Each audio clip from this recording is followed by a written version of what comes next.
Hey guys, this evening we're diving into the hidden side of winter, where the familiar Christmas tales conceal elements that are much older, much odder, and much stronger than Santa Claus could ever imagine. Long before carolers filled the air with songs, before the peal of church bells, there were women who commanded the icy night.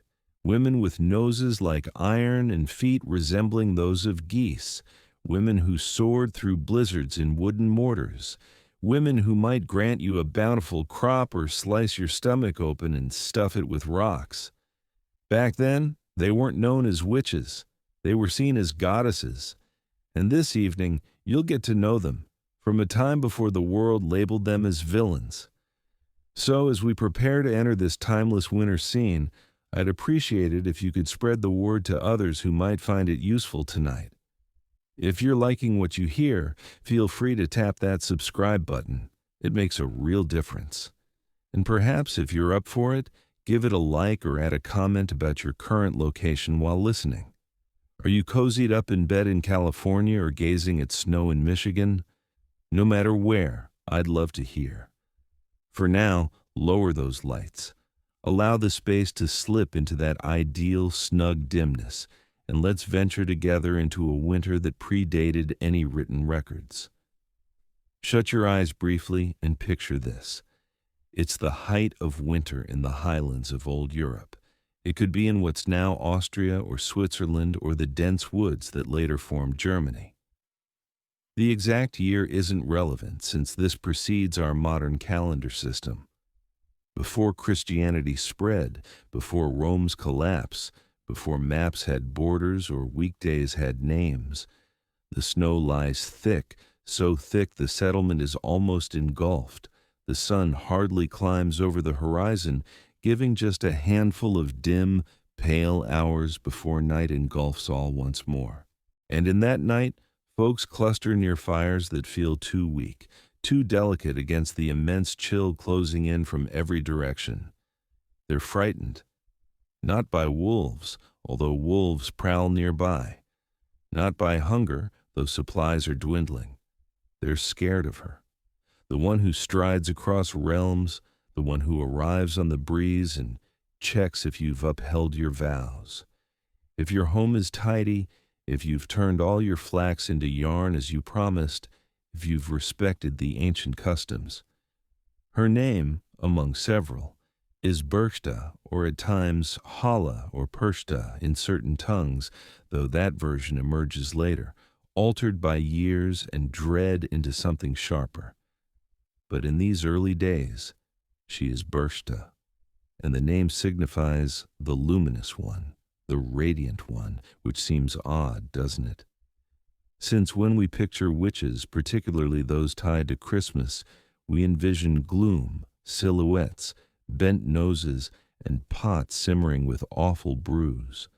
But Berchta didn't originate in gloom. She arose in brilliance, in the glow of new snow beneath a full moon, in the sparkle of ice on naked limbs, in the initial pure light following the year's longest night. She was lovely once, or perhaps she remained so, based on your perspective. The ancient tales portray her at times as a young woman in white, with flowing hair like birch bark in the springtime. She strolls the woods, and the creatures recognize her. Deer stay put. Birds perch on her arms. The trees appear to lean her way, acknowledging their protector, because that's her role, you know? A protector, a guardian. She safeguards the woodland and all its untamed life. She oversees the streams and the hidden spots where existence springs from demise. She leads the spirits of youngsters gone too soon, the unbaptized infants, those who missed their first spring. She collects them to herself, these tiny souls known as the Heimchen, and tends to them in the realm between the living and what follows. She is the deity of transitional spaces between seasons, especially between the fading year and the emerging one, between living and dying, between the secure, warm dwelling and the perilous wild woods, between slumber and alertness, dream and actuality. And she has guidelines. Oh, she certainly does. You see, in those distant eras, winter wasn't merely chilly. It posed a fundamental risk. If you failed to prepare, if you didn't spin sufficient yarn in autumn for winter garments, if you didn't store enough provisions, if you didn't maintain order in your home and strength in your group, you might perish. Your kids might perish. Your entire community might not endure until spring. So Berchta's guidelines weren't random. They were about endurance. Complete your spinning prior to the 12 days spanning the winter solstice and the new year. Why? Because during those 12 days, you should relax, celebrate, reinforce ties in your group. No room for labor. The labor needed to finish beforehand. Maintain your home neat and organized. Why? Because disorder and grime bred illness, and illness in winter meant death. Set out offerings of nourishment like porridge, bread, milk. Why? Because sharing and thankfulness bound communities when goods were limited. The offerings weren't for a deity literally consuming your food. They served as a prompt to distribute, to consider others, to avoid hoarding. But here's the captivating part, and this is where the narrative truly grabs you. Folks believed in her. They sincerely, deeply believed. They would place those offerings on their thresholds. They would ensure every strand of flax was spun. They would polish their homes until they shone. And during those 12 enigmatic nights between the winter solstice and Epiphany, when the world paused as if holding its breath, when time seemed odd and fluid, they would strain to hear her. Some swore they detected her, the whir of her distaff in the night, the swoosh of something vast overhead, the groan and creak of the winter gust that might not be gust at all, but the wild hunt. Berchta guiding a parade of spirits across the frozen heavens, and if you were obedient, if you'd followed the guidelines, she could leave a tiny silver coin for you. Just a small item, but back then, a silver coin might decide between purchasing seeds for spring or facing starvation. But if you weren't, well, the accounts differ on the consequences of breaking the guidelines, but none are agreeable. Now, let's shift a bit south and west to ancient Rome. It's late December, and the city is bursting with festivities. This is Saturnalia, a 2-week event kicking off near the winter solstice. Slaves and owners swap roles for a day. Folks eat, drink, and exchange presents.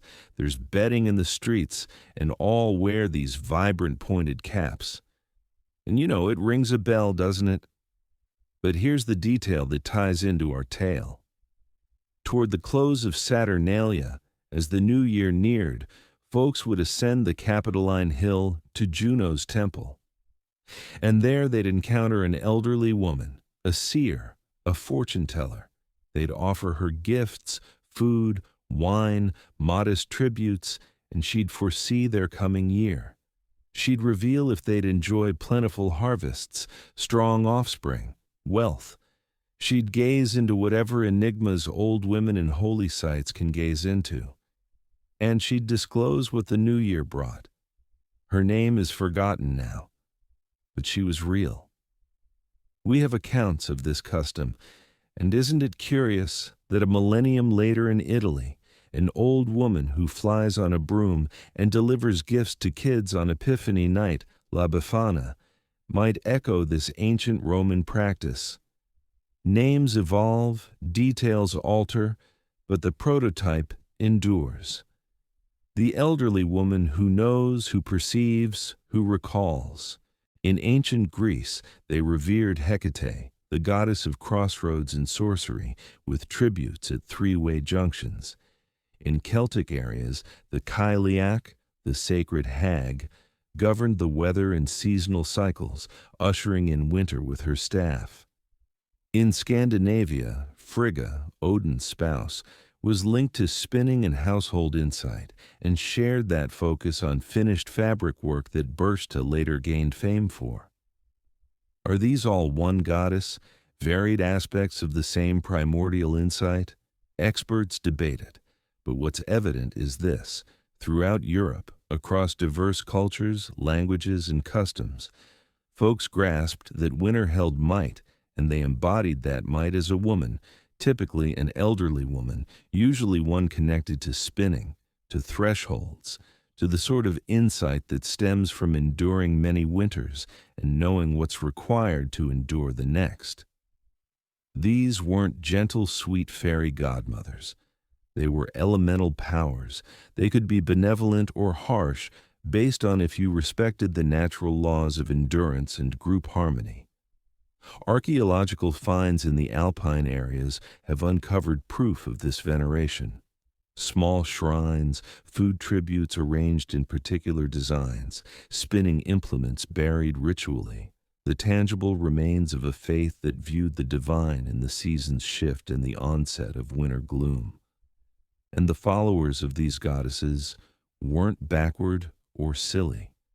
They were doing what humans always do, crafting narratives and ceremonies to comprehend forces outside their grasp, to form their anxieties and aspirations for survival. But then a shift occurred, something massive and inexorable and ultimately ruinous. Christianity came. And Christianity had views on goddesses, particularly those adored by women, particularly those tied to wildness and self-reliance, and power not derived from the church or the Bible or any priest's sanction. The church examined Berchta, the luminous one, the forest and child guardian, the preserver of old customs, and the church resolved she must vanish. But you can't simply wipe out a goddess, not when folks have trusted in her for hundreds of years, perhaps thousands.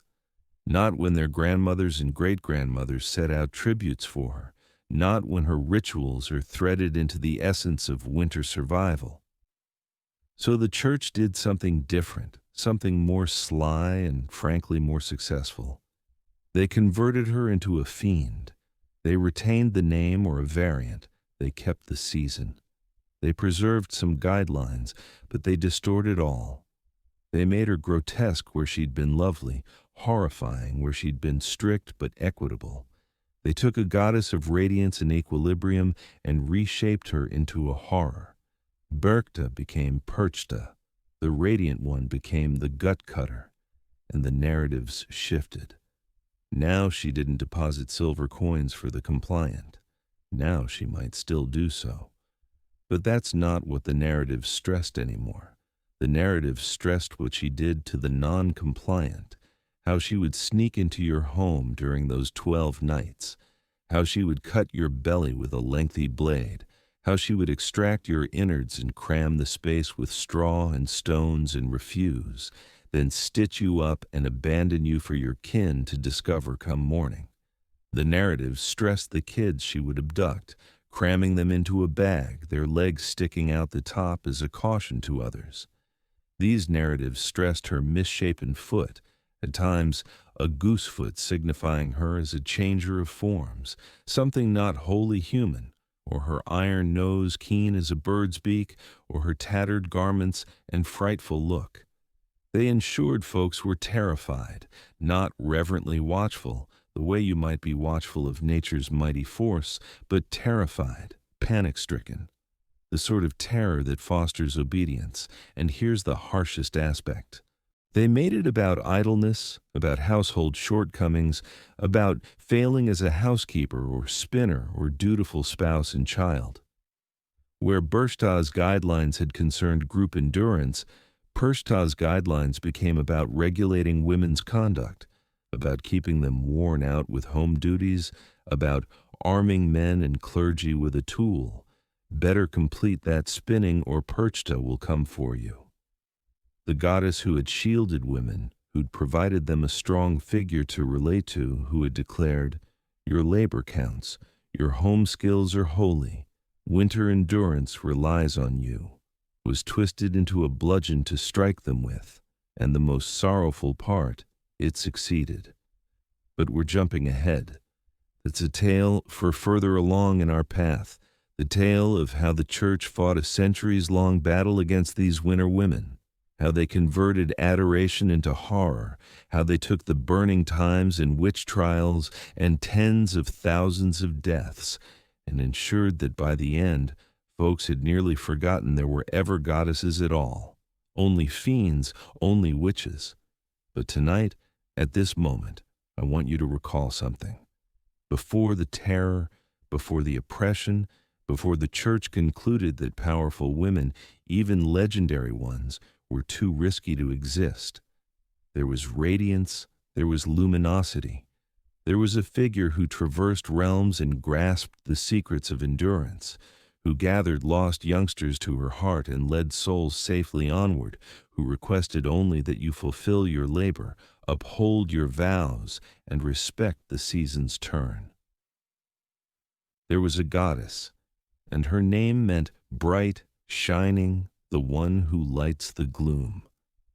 Keep that vision, because we're about to observe what transpires when fear and authority and religious fervor decide that a radiant goddess must be obliterated. We're about to see one of history's most effective propaganda efforts, one so potent that we're still under its influence today. Every time we imagine a witch with a crooked nose and a pointed hat. But you know what? The goddesses didn't vanish. Not entirely. They endured in pieces, in folk legends, in celebrations that persist today in the Alpine areas, in the way Italian kids still await La Befana, in the way Icelandic youngsters still dread and adore Gryla, in the way Russian tales keep recounting stories of Baba Yaga. The goddesses endured because stories always endure. They evolve, they adjust, they conceal when necessary, but they endure. And on the topic of endurance, we must discuss what followed. Because if you believe the shift of a radiant goddess into a gut-slitting fiend is grim, wait until you learn about the system that enabled it, the texts that were penned, the trials that were conducted, the fires that were ignited. We must discuss the burning times, about the witch hunters, about how a whole continent grew convinced that women, especially older women, independent women, women with knowledge, were allied with the devil himself. We must discuss how 100,000 people were accused of witchcraft in Europe, how tens of thousands died, how 75 to 85% of them were women, how their offense was often nothing more than being old or poor or widowed or knowing how to prepare healing herbs or simply being disliked by their neighbors. But more than that, we need to grasp how this links to our Christmas witches, because the effort against Berchta, Perchta, Holle, and all the others wasn't separate from the witch trials. It was the base, it was the trial run. If you could turn a cherished goddess into a dreaded demon, you could do the same to living women. And they did. Envision this. It's the year 1486. Somewhere in Germany, a printer is arranging type for a book. His fingers are inked, and he's laboring by candlelight because the days are brief this season. He likely has no clue that the book he's printing will become the second most influential book in European history, right after the Bible. He certainly has no clue that this book will cause the deaths of tens of thousands of people, most of them women, most of them innocent. The book is called Malleus Maleficarum, the Hammer of Witches. And if our story about Christmas witches was a tree, this book is the axe that tried to chop it down. But let's step back a bit, because this didn't occur overnight. The change of goddesses into fiends, the oppression of women, the creation of what we now call the burning times. This was a gradual ignition pun fully intended. And yes, I know that's dark humor for a bedtime story, but sometimes you have to chuckle or you'll weep. You know, the reality is, Christianity didn't just march into Europe and instantly persuade everyone to drop their old beliefs. That's not how human culture operates.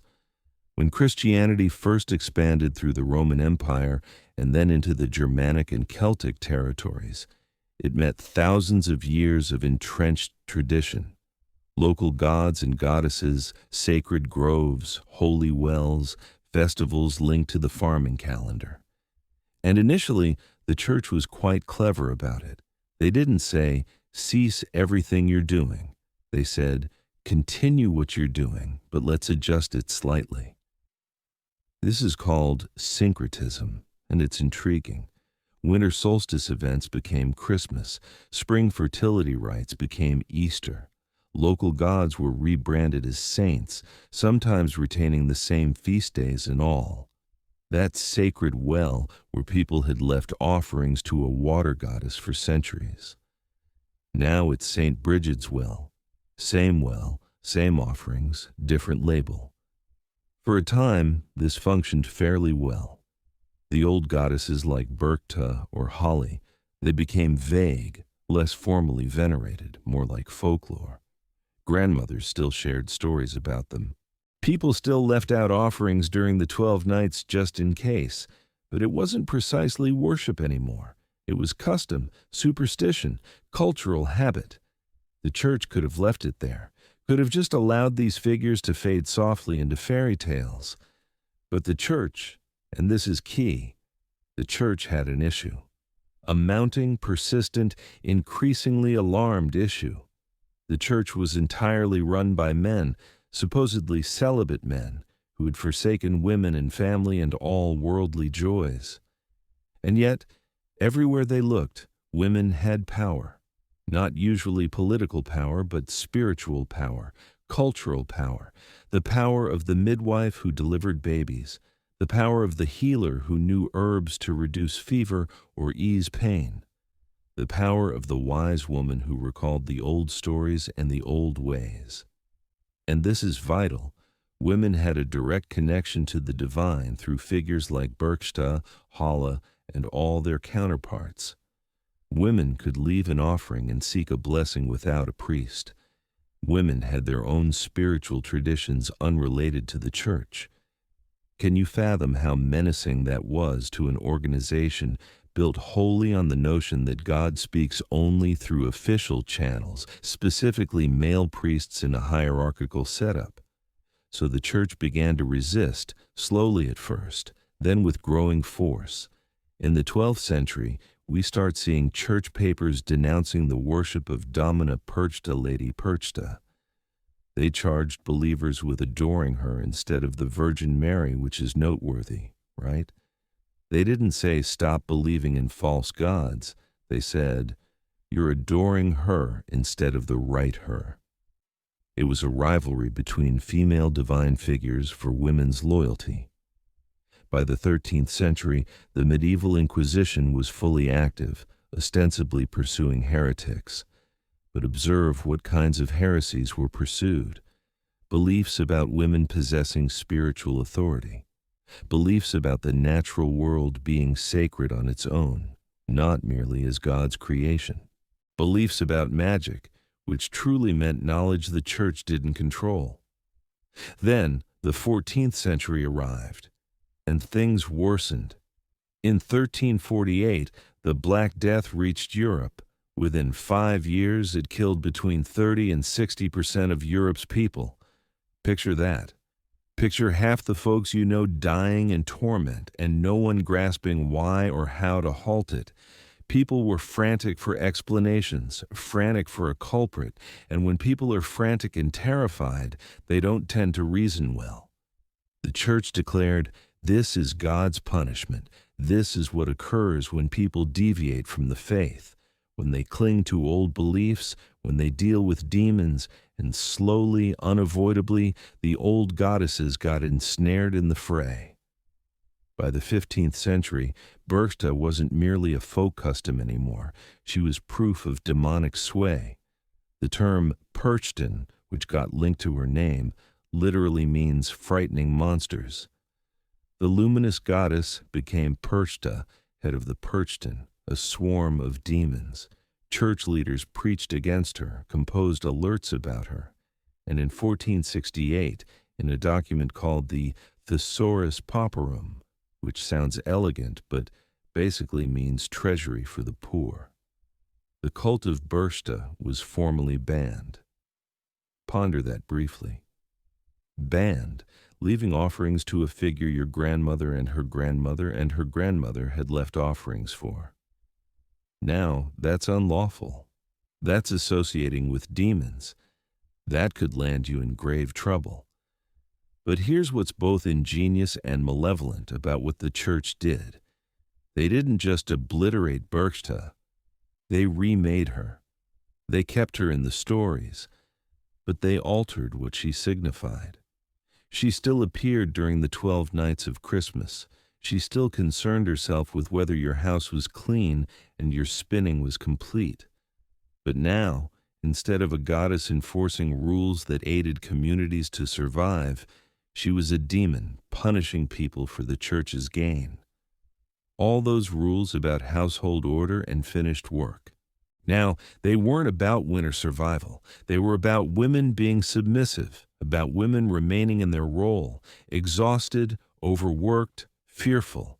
And the punishments got vivid, really vivid. The belly-slitting thing that's not from ancient pagan tradition. That's a Christian creation. The church took a figure women had turned to for centuries and made her a warning about what happens when you don't obey. But wait, it gets worse. Because around the same time, something else was happening. Something that would culminate in one of history's most successful hate campaigns.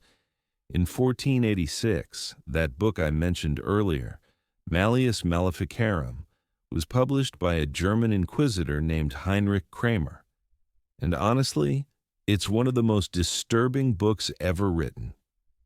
Kramer had actually been expelled from Innsbruck a few years earlier for conducting witch trials that even other church officials thought were excessive. But he was obsessed. He believed that witches, specifically female witches, were everywhere, threatening Christian society. So he wrote a handbook, a detailed, systematic guide to identifying, interrogating, and executing witches. It's divided into 3 parts: proving that witchcraft exists, describing the various types of witchcraft, and explaining how to prosecute witches legally, and it is aggressively misogynistic. There are passages in this book that basically argue that women are naturally more susceptible to demonic influence because they're intellectually weaker, more carnal, more deceitful. Kramer quotes the Bible, various saints, ancient philosophers, anything he can use to build his case that women are dangerous. There's this one section where he asks, why is it that women are chiefly addicted to evil superstitions? And his answer, I'm paraphrasing here, is basically because women are imperfect, gullible, and have slippery tongues. He says they're more carnal than men, and therefore more likely to make pacts with demons. Now, here's what's terrifying. Despite some initial pushback from theologians who thought Kramer was going too far, the book became a bestseller. It went through multiple editions. It was consulted by judges and witch hunters across Europe. For nearly 200 years, this book was the go-to guide for finding and killing witches. And remember, 75 to 85% of the people accused were women. Let me give you some numbers, real numbers, because this isn't just folklore anymore. This is documented history.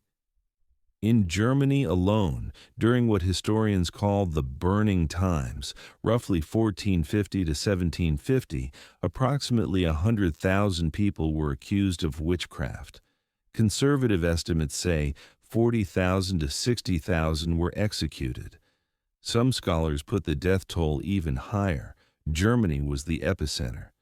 But witch trials happened everywhere: France, Switzerland, Scotland, Poland, even as far as Iceland, though interestingly in Iceland, most of the accused were men.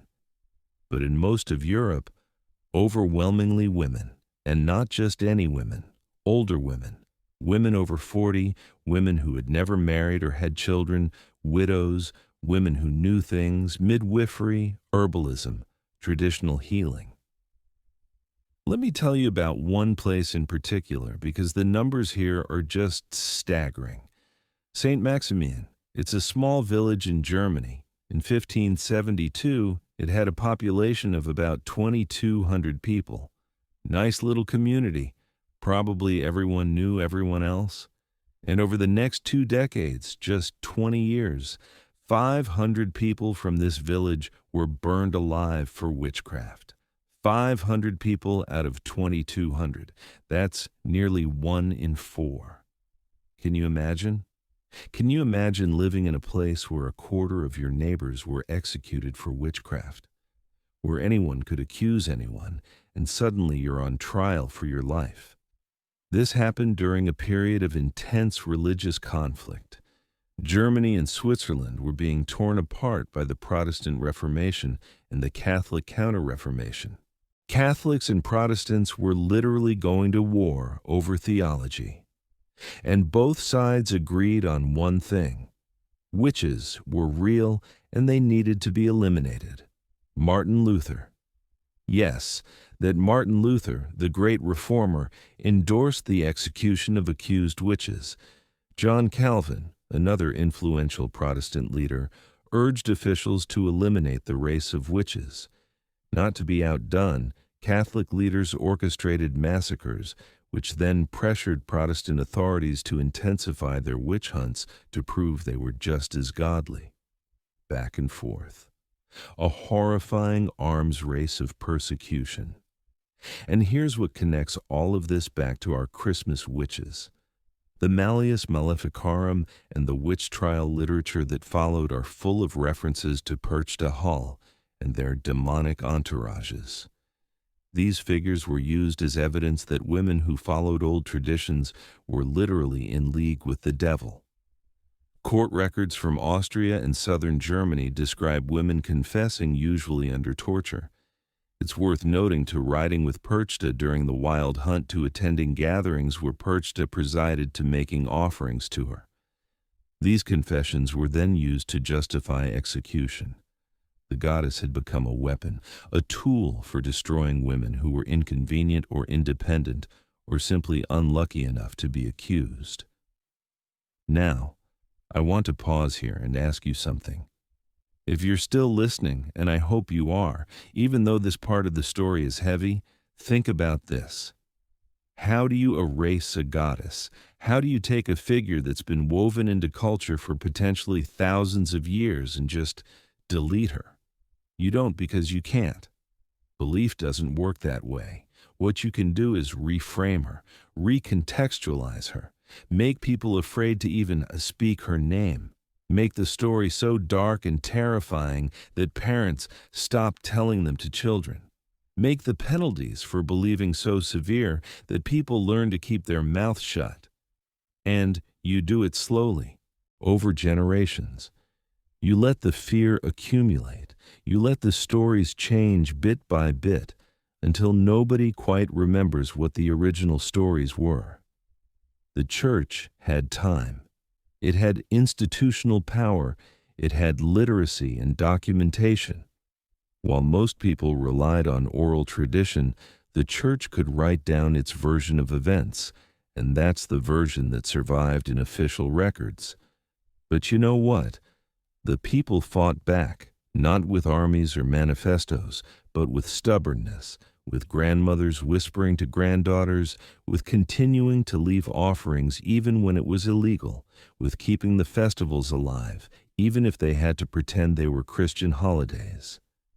Now, in the Alpine regions, people kept doing the Perchtenlauf, the runs where men dressed in horned masks and animal skins to scare away the demons of winter.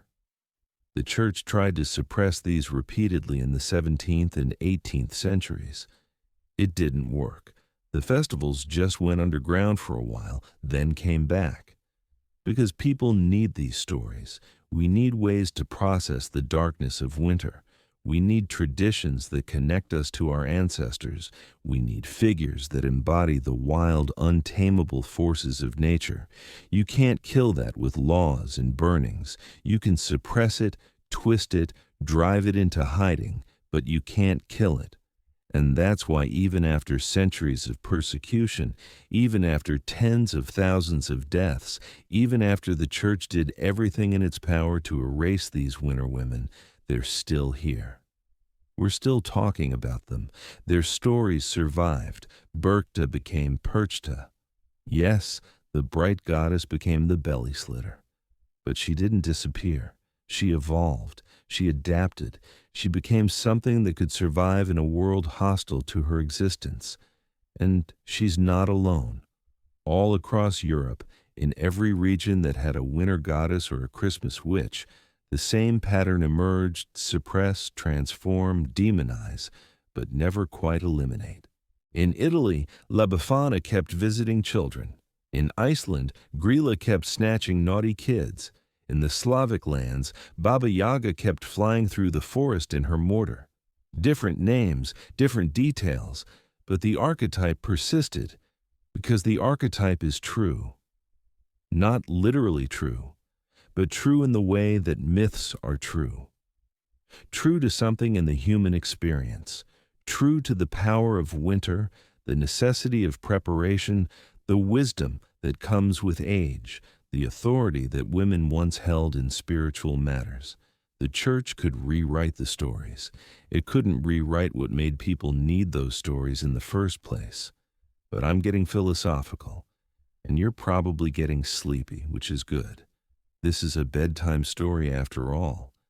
The question is, now that we know how goddesses became monsters, what about the monster herself? What about Perchta in her full terrifying form? The belly slitter, the Christmas witch who became so feared that her name alone could make children behave. What did she actually do in the stories? What were the rules, the rituals, the desperate attempts people made to appease her? And more than that, why did she become the template? Why did this particular transformed goddess become one of the most feared figures in alpine folklore? That's where we're heading next. Because if you thought the church's propaganda campaign was dark, wait until you hear what the actual stories became.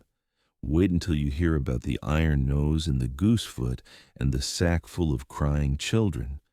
Wait until you hear about 12th night when she would come to your door and you'd better have that porridge ready. So here's the thing about nightmares. The most effective ones aren't completely fantastical. They're grounded in just enough reality that your brain can't quite dismiss them. A monster under your bed, easy to rationalize away. But a figure who enforces rules you're already supposed to follow, who punishes failures you're genuinely worried about, who appears during a specific liminal time of year when the world already feels strange. That's the kind of nightmare that sticks. Frau Perchta, the version that emerged after centuries of church propaganda and cultural transformation, became exactly that kind of nightmare. And tonight, we need to meet her properly. Not the goddess she used to be, but the creature she became. Because understanding her tells us something profound about how fear works, how stories shape behavior, and why some legends refuse to die even when we desperately want them to. Let's start with her appearance, because honestly, it's a masterclass in unsettling imagery. Imagine you're a child in an Austrian village in, say, 1650. It's January 5th, the last of the 12 days of Christmas, the night before Epiphany. Your mother has been frantically cleaning the house for days. Your older sister has been up until midnight every night this week, desperately trying to finish spinning the last of the year's flax into thread. Everyone's tense, snapping at each other. And you being a kid, you ask why everyone's so stressed about housework. And your grandmother, your Oma, sits you down and describes Frau Perchta. She's coming tonight. Your grandmother says she walks through the villages during these 12 nights checking on everyone, and you'll know her when you see her because she doesn't look like other women. Her nose, and your grandmother might lean in close here, making her voice drop to a whisper. Her nose is made of iron, long and curved like a bird's beak. Some say it's so heavy it pulls her head forward, giving her a perpetual searching posture, like she's constantly sniffing out disobedience.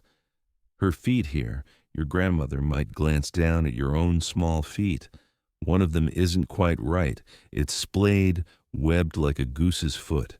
Or maybe it's just huge and flat from centuries of stomping on unfinished work. Either way, it marks her as something not entirely human, a shapeshifter, someone who exists between categories, between worlds, and her clothes. This detail always struck me as particularly sad. She wears rags, layers upon layers of tattered fabric, patched and repatched. For a figure who demands domestic perfection, she herself is dressed in the cast-offs of the poor.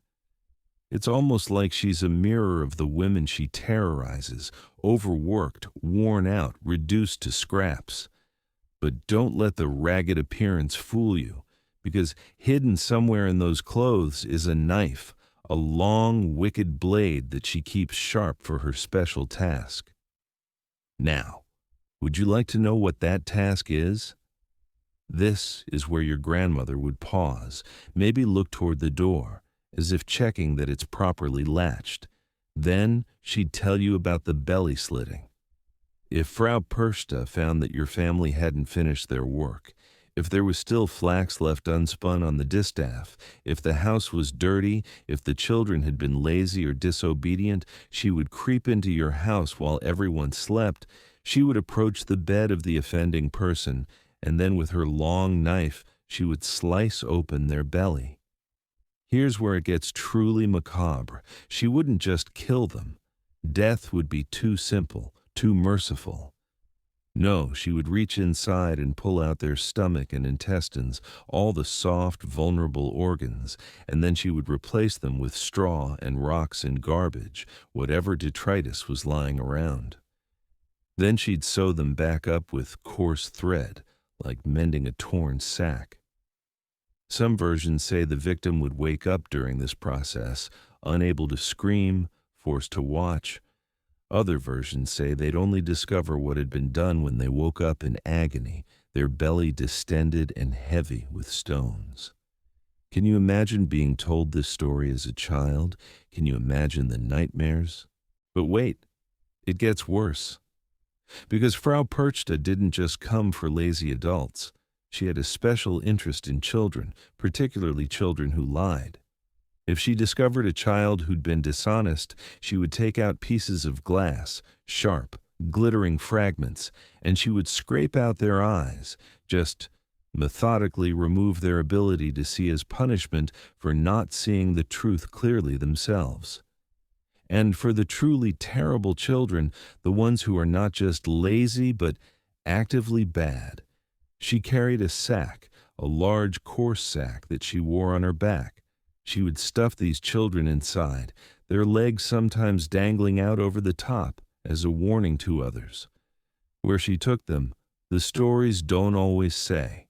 Some versions claim she ate them. Others suggest she kept them in some hellish workshop, forcing them to do the work they'd refused to do in life for all eternity. Now, I know what you're thinking. You're thinking, this is horrifying. How is this a Christmas story? How did parents tell this to their children? And that's exactly the point. This wasn't entertainment. This was social control. Think about the context. These stories flourished from roughly 1500 to 1800. The height of the witch trial era, yes, but also a time of incredible hardship. The Little Ice Age had made winters brutal. Harvests were failing, famines were common, people were dying from cold and hunger every winter. In that environment, the old rules about preparation, finish your spinning, keep your house in order, work together as community. Those rules were literally life and death. If everyone in the village didn't pull their weight, if supplies weren't adequate, if work wasn't completed before the deep winter set in, people would die. So the stories about Frau Perchta weren't just scary tales, they were enforcement mechanisms. They were ways of making sure everyone, even children, understood that winter survival required discipline and effort. But here's the insidious part. The church had taken those practical survival rules and weaponized them. They'd attached them to a demonic figure, made them about sin and punishment rather than community and survival. They'd taken the communal aspect, we all work together so we all survive, and made it individual and terrifying. You work or you personally suffer eternal torment. And the specificity of the punishments, that's brilliant psychological manipulation. The belly slitting wasn't random violence, it was symbolic. Your stomach is where you process food. And these communities were constantly worried about having enough food. By filling the belly with garbage and stones, the story is saying, this is what happens when you waste resources, when you don't do your part. The eye scraping for liars. Again, symbolic. You didn't see the truth, so now you can't see it all. The children in the sack, they're removed from the community. The worst fate imaginable in a time when community meant survival. Every punishment was a metaphor made literal, made visceral, made unforgettable. Now, let's talk about timing, because the when is just as important as the who. Frau Perchta made her rounds during the 12 days of Christmas, specifically between December 25th and January 6th, which is Epiphany. But her main night, the night when she was most dangerous, was January 5th, the 12th night, the last night of the Christmas season. Why then? Well, in the old pre-Christian calendar, this was a liminal time.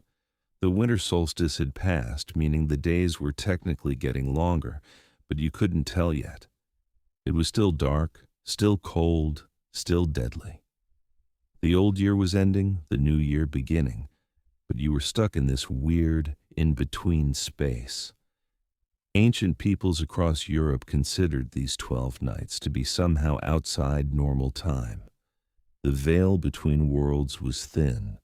The rules didn't quite apply. It was a dangerous time, a haunted time. People would stay up late, burn extra candles, make protective charms.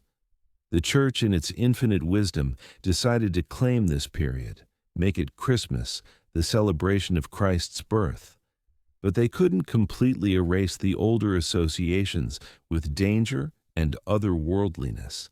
So instead, they populated it with their own monsters, with Perchta and her demonic followers. And who are these followers? Oh, we need to talk about the Perchtan. Remember how Perchtan literally means scary monsters? Well, these weren't just abstract concepts. In the folklore, Perchta traveled with an entourage, a horde of terrifying beings who accompanied her on the wild hunt through the winter sky. Some sources described them as demons with horns and wild hair, wearing animal skins, carrying chains and bells that they would shake to create horrible cacophonies. Others described them as the souls of the unbaptized dead. All those babies who died before they could be brought to the church, now condemned to wander eternally with Perchta. This second interpretation is particularly heartbreaking.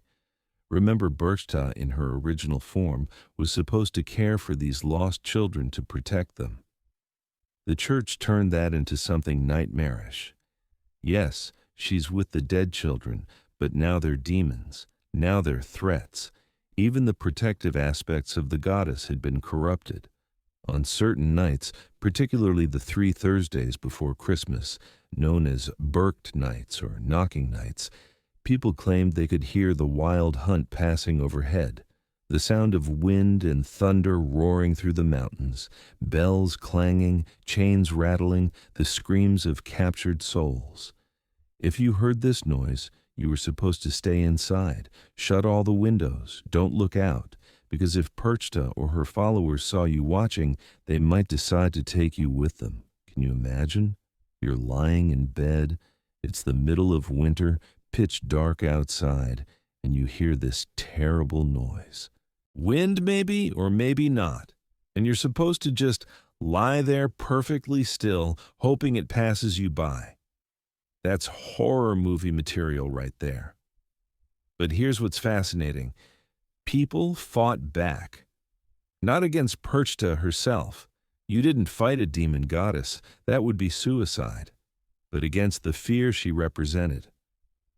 Starting in the medieval period and continuing to this day in some parts of Austria and Bavaria, communities developed a tradition called the Perchtenlauf, the Perchten Run.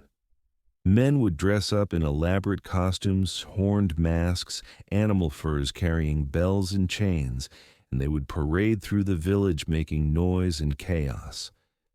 The idea was, if we dress up as the Perchten ourselves, if we make ourselves scarier than the actual demons, we can frighten them away.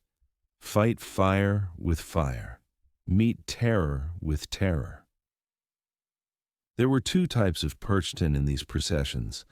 The schön Perchten, the beautiful Perchten, who wore lighter colors and represented good fortune, and the Shyak Perchten, the ugly Perchten, who were truly terrifying and represented the dangerous aspects of winter. The church tried to ban these processions multiple times in the 17th and 18th centuries. They said it was pagan, demonic, a return to old superstitions. But the people refused to stop. They'd take a break when the authorities cracked down, then start up again as soon as the pressure eased. Why? Because they needed it. They needed a way to process the fear, to take back some control, to laugh at the monsters even while half believing in them. And you know what? The Perchtenlauf still happens today. If you go to certain parts of Austria or southern Germany in early January, you can see modern Perchten runs. They've become tourist attractions now, performances rather than rituals. But the masks are still scary. The bells are still loud, and there's still something primal about watching people dressed as demons run through the snowy streets, shaking chains while crowds watch and cheer.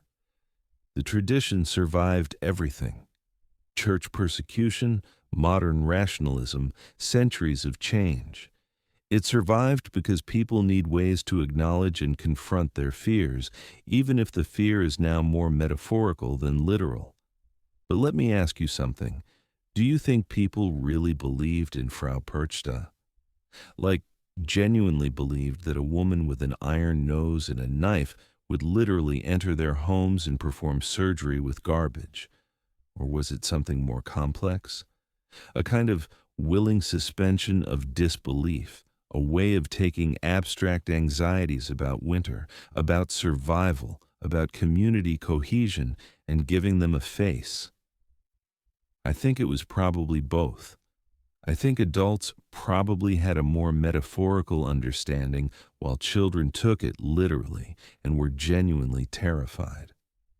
I think some people, especially in isolated villages, especially during particularly hard winters, might have convinced themselves they'd seen or heard her. The mind does strange things when it's cold and dark, and you've been told these stories your whole life, and I think that ambiguity was part of the power. You never quite knew. Was that sound just the wind, or was it the wild hunt? Was your neighbor who got sick because of natural causes or because they'd angered Perchta? Better to be safe. Better to follow the rules. Better to keep the house clean and the work done and the offerings left out just in case. Which brings us to those offerings because yes, even though she was supposedly a demon now, people still left food out for Perchta. Old habits die hard. The traditional offering was a porridge called Perchten Milch, Perchta's milk. Families would prepare it on the 12th night, eat some themselves, then leave a portion outside or on the doorstep. In the morning, if the porridge was gone or disturbed in specific ways, that was an omen for the coming year. Good signs meant prosperity. Bad signs meant, well, better work harder next year. The church condemned this practice repeatedly. They said it was devil worship, but people kept doing it, often in secret, and they justified it by saying, "We're not worshiping her, we're just being cautious. Can't hurt to be polite to dangerous forces, right?" It's the same logic that has people knocking on wood or throwing salt over their shoulders. Yes, rationally we know it doesn't do anything, but what if it does? What's the harm in hedging your bets? So Frau Perchta, this terrifying figure, this belly-slitting demon, this Christmas nightmare, she persisted. Through centuries of change, through the Enlightenment, through industrialization and modernization, her story got softer over time, fewer belly slittings in the later versions, more emphasis on the gift-giving for good children. But she never quite disappeared. And I find that oddly comforting in a dark way, because it means that even the Church's most successful propaganda campaign couldn't completely erase what came before. The goddess survived even if she survived as a monster. The tradition survived even if they survived as superstitions. The power survived even if it survived as fear. But Perchta wasn't alone in this transformation, and she wasn't the only Christmas witch who learned to survive by becoming terrifying. Across Europe, her sisters were undergoing their own metamorphoses. In Italy, a kindly gift giver was learning to balance sweetness with subtle threat. In Iceland, an ogress who predated Christmas was being adopted into the holiday season. In the Slavic lands, an ancient witch was crystallizing into the form we still recognize today. Each of them has their own story, their own rules, their own ways of haunting the winter nights. And each of them tells us something different about fear, survival, and the stories we tell to make it through the dark. You know what's interesting about Italy?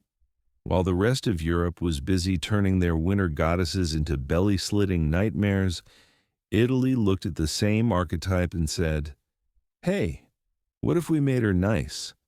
Well, mostly nice with just enough edge to keep things interesting. Let me introduce you to La Befana. And I'm going to tell you right now, she's probably my favorite of all the Christmas witches we're going to meet. Because her story is proof that not every transformation has to be tragic. Sometimes, just sometimes, the old goddess survives with her power intact and her dignity mostly preserved. She just learns to work within the new system. La Befana is beloved in Italy, and I mean truly deeply beloved. She has festivals, she has parades, she has entire markets dedicated to her. Italian children grow up waiting for her with the same excitement that American kids wait for Santa Claus. Except, she's an old witch who flies on a broomstick and comes down your chimney covered in soot. So yeah, basically exactly like Santa Claus, if we're being honest about it. But let's start with the visual, because La Befana is wonderfully unapologetically witchy in the best possible way. She's old, like properly old, wizened and wrinkled, with a face that speaks of centuries of wisdom and possibly not enough sleep. Her nose is long and hooked. We can't escape the hooked nose in these stories, can we? And in some depictions, she's got warts. Because of course she does. That's the classic witch aesthetic. And La Befana owns it. She wears layers of ragged clothes, skirts upon skirts, all patched and worn, a shawl around her shoulders, an apron that's seen better days. And here's the delightful detail. She wears a headscarf or sometimes a pointed hat. The pointed hat thing is interesting because that image of witches wearing pointed hats that became standardized in the medieval period. And La Befana is one of the figures who helped cement it in popular imagination. On her feet are worn-out shoes, and on her back is a broomstick. The broomstick serves double duty. She flies on it, obviously, because that's what witches do, but she also uses it to sweep because La Befana is nothing if not practical. And here's my favorite part about her appearance. She's covered in soot, absolutely covered because she enters homes through the chimney. You see, she's been doing this for so long, visiting so many houses in one night, that she's permanently begrimed with ash and soot, which, if you think about it, makes her the original coal delivery system. Santa Claus is just borrowing her methodology. Now, you might be wondering, why is she so dusty and raggedy if she's supposed to be a beloved figure? Why doesn't she clean up a bit? And that's where the story gets interesting, because La Befana's appearance isn't just random quirky witch aesthetics. It's a deliberate choice, a statement even. See, according to the most popular legend, La Befana was once an ordinary woman, a housewife, living somewhere in Italy around the time of Jesus' birth. And one night, she heard a commotion outside. People traveling, a lot of people actually following some kind of star. She went to her door, and there were the 3 wise men, the Magi, on their journey to Bethlehem. They asked her for directions. Some versions say they invited her to come with them to see the newborn king, and she said no. Why? Because she was busy. She had housework to do. The floors needed sweeping. The washing needed finishing. All those domestic tasks that never end, that women have been told for millennia are their sacred duty and their eternal burden. Come back later, she told them, after I'm done with my chores. But of course, later never came. By the time she finished her endless housework and decided to follow, the wise men were long gone. The star had moved. She'd missed a chance to witness something miraculous because she'd been too caught up in sweeping floors. So now, every year, on the night of Epiphany, January 5th, the same night Perchta makes her rounds. Interesting coincidence there. La Befana flies across Italy, still searching, still looking for that baby, still trying to make up for the opportunity she missed. And because she never found Jesus, she visits every child instead. She brings gifts to the good children, toys, candy, fruit. She brings coal to the naughty ones. Though, honestly, even her coal isn't real coal anymore. It's candy made to look like coal, because La Befana isn't actually mean-spirited. She's just thorough about the naughty or nice thing. Now, before we go further, can we talk about how genius this legend is as a piece of Christian propaganda?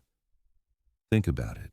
Here's a story that takes an ancient pagan figure, probably connected to those same Roman fortune-telling women we talked about in Part 1, the ones who would sit at the temple of Juno during Saturnalia. And it Christianizes her perfectly. It gives her a biblical connection. It makes her forever in service to Christian mythology, but it does so in a way that doesn't demonize her. It makes her sympathetic, relatable, even. Because who hasn't missed an important moment because they were caught up in daily obligations? Who hasn't regretted prioritizing housework over experience? The story of La Befana is at its heart a cautionary tale about not getting so bogged down in the mundane that you miss the miraculous. It's actually kind of beautiful and kind of sad. This woman eternally searching, eternally trying to compensate for one missed moment by being generous to every child she encounters. But here's what I find most fascinating. Italy didn't need to make La Befana terrifying to keep her relevant. She didn't need to become a belly slitter or a child eater. Her power comes from something different. From the guilt and regret she represents, sure, but also from the hope because she's still searching, still trying, still bringing joy to children, even though her own heart is presumably sad. That's more emotionally complex than most Christmas figures, if we're being honest. So, what does La Befana actually do on her big night? Well, on the evening of January 5th, Italian children go to bed with stockings hung up, usually by the fireplace, but sometimes just near a window or door. They might leave out a small snack for La Befana. Some families leave wine and local food, maybe some sausage or broccoli, which apparently La Befana is fond of. It's like milk and cookies for Santa, but with more Italian flair. Then La Befana comes flying on her broomstick across the Italian countryside and cities. She lands on rooftops, squeezes down chimneys, getting absolutely filthy in the process, and fills the stockings. Good children get treats, candy, small toys, fruit like oranges and tangerines. Bad children get coal or garlic or onions, which I have to say, garlic and onions as punishment is very Italian. You've been bad. So here's ingredients that will make your mother's house smell for weeks. That'll teach you. And here's a lovely detail. In some traditions, La Befana also sweeps the floor before she leaves. With her broomstick, she tidies up because old habits die hard, and she's still that housewife at heart, unable to leave a house without at least a little cleaning. Isn't that kind of heartbreaking? Even in her mythical form, even as this powerful, gift-giving witch, she can't escape the domestic labor she was trapped in. But Italian children don't see it as sad. They see it as a sign of her care. She's not just bringing gifts. She's taking care of their homes. She's nurturing in a very practical, hands-on way. Now, the question is, where did La Befana really come from? Is the Christian legend the whole story, or is there something older underneath? Historians are pretty confident there's something older.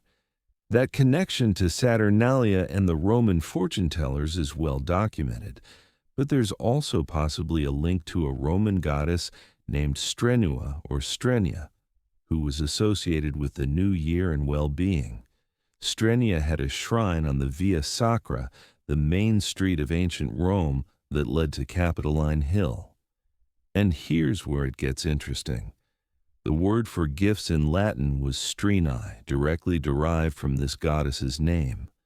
Later, this evolved into words in Italian dialects for New Year's gifts. The practice of giving strenae during the New Year period in ancient Rome, particularly to children, is remarkably similar to what La Befana does. It's also worth noting that Befana itself is likely a corruption of Epiphania, Epiphany. The religious feast was named, and the old goddess figure got renamed to match it. Same pattern we've seen elsewhere. Keep the tradition, change the label, hope people forget where it really came from. But Italians didn't forget. Or, if they did, they didn't care. La Befana persisted through centuries of church control, through the Renaissance, through the unification of Italy in 1871, through fascism, through everything. She's still here, and she's celebrated. Oh, is she celebrated? Let me tell you about Urbania, a small town in the Marche region of Italy. Every year from January 2nd to 6th, Urbania throws what is possibly the biggest Befana festival in the country. It's 4 days of markets, performances, food, and Befana-themed everything. They have a Casa della Befana, Befana's house, where children can visit and meet an actress dressed as La Befana herself. Imagine that. A whole house dedicated to an old witch. Inside, she sits and talks to children, asks them if they've been good, maybe tells them a story or two. It's magical and slightly spooky and entirely wonderful. The streets are filled with market stalls selling Befana dolls, Befana-themed crafts, and of course, carbone dolce, sweet coal, because the Italians turned even the punishment into a treat. That's the Italian way. Everything should be delicious, even discipline. There are performances throughout the festival. People dress up as Befana. There are parades. At night, there are projections and light shows. The entire town commits to the celebration, and Urbania isn't the only place. Venice, because Venice has to be extra about everything, holds a Befana regatta. Yes, a boat race. Men dress up as old witches, full costume, the works, and race each other in boats down the Grand Canal. Can you picture it? The Grand Canal, that beautiful historic waterway filled with boats piloted by men in drag, dressed as raggedy old witches, racing each other while crowds cheer from the banks. It's absurd and glorious and somehow perfectly Venetian. In Rome, in Piazza Navona, there's a Christmas market that extends through Epiphany, and it's full of Befana stalls. You can buy Befana dolls in every size imaginable, from tiny ones that fit in your palm to massive ones as tall as a child. Some are cute and cartoonish, others are genuinely witchy and a bit creepy. All over Italy, schools teach children the Befana legend. Families have their own traditions around her visit, and notably, this is important. She hasn't been Disneyfied or corporatized or made safe and bland. She's still a witch, still covered in soot, still a little bit scary around the edges. Italian parents don't shy away from the witch aspect. They lean into it. Because La Befana is powerful precisely because she's not some sanitized fairy. She's old. She's weathered. She's been through stuff and she's still out there working. She's earned her place in the culture, and I think there's something really beautiful about that. In a world where we're constantly told that women lose value as they age, where older women are often rendered invisible in stories and media, here's a figure who is celebrated specifically as an old woman. Her age is her power, her experience, her weariness, her regret, her persistence. All of it matters. All of it is part of why she's beloved. She's not trying to be young or beautiful. She's not competing with anybody. She's just herself, an old woman with a job to do, doing it year after year after year because someone has to bring gifts to the children, and she's volunteered for the position. There's also something wonderfully feminist in a quiet, understated way about La Befana's whole deal. She's completely independent. She has no husband, no family, no one telling her what to do. She's literally flying around by herself all night, breaking into people's houses doing her thing. She makes all the decisions about who's naughty and nice. She's not Santa's wife or Santa's helper or waiting for some man to validate her existence. She's her own entire operation, a solo act, and Italy loves her for it. Now, does La Befana have a dark side? Is there anything scary about her? Well, kind of. In some regional variations, there are hints of the old goddess's sterner nature. Some versions say that if children are truly terrible, not just naughty, but genuinely bad, La Befana might take them away with her, stuff them in her sack along with the coal and garlic. But honestly, these versions are rare and getting rarer. Modern La Befana is overwhelmingly benevolent. The worst she'll do is leave you vegetables, which I suppose for a child is pretty devastating. The scariest thing about her is probably just her appearance, that witchy look, the soot, the way she comes down your chimney in the middle of the night. If you woke up and saw an old woman covered in ash standing in your living room holding a broomstick, that would be startling regardless of her intentions. But children seem to love that combination of slightly spooky and ultimately safe. It's like a very gentle form of thrill-seeking. La Befana is just dangerous enough to be exciting, but not so dangerous that anyone's actually afraid. And maybe that's why she survives so well in Italy, while other winter goddesses got demonized elsewhere. Maybe Italy found the sweet spot. Keep her witchy enough to be interesting, but make her kind enough to be loved. Or maybe Italians just have a better sense of balance about these things, a more nuanced relationship with the sacred and the mundane, the fearsome and the familiar. After all, this is a country where Catholic churches are full of bones and mummified saints, where religious processions carry statues of martyrs with arrows sticking out of them, where the sacred and the macabre have always danced together. In that context, a soot-covered old witch who brings candy and occasionally garlic. That's wholesome family entertainment. But here's my favorite thing about La Befana, the thing that makes her story different from so many others we'll encounter. She's successful not in terms of her eternal quest, she's still searching for that baby, still trying to fix her mistake, but successful in terms of cultural survival, in terms of being loved and celebrated rather than feared and eventually forgotten. She's proof that the old goddesses could adapt, could find new forms, could thrive even in a culture dominated by Christianity. She didn't have to become a monster to persist. She just had to be useful and flexible and willing to accept a slightly revised origin story. Is it a compromise? Sure. The Christian framing of her legend is clearly imposed, a way of bringing her under the church's umbrella. But it's a compromise that let her survive, that let Italian children continue to have a gift-giving witch as part of their holiday traditions.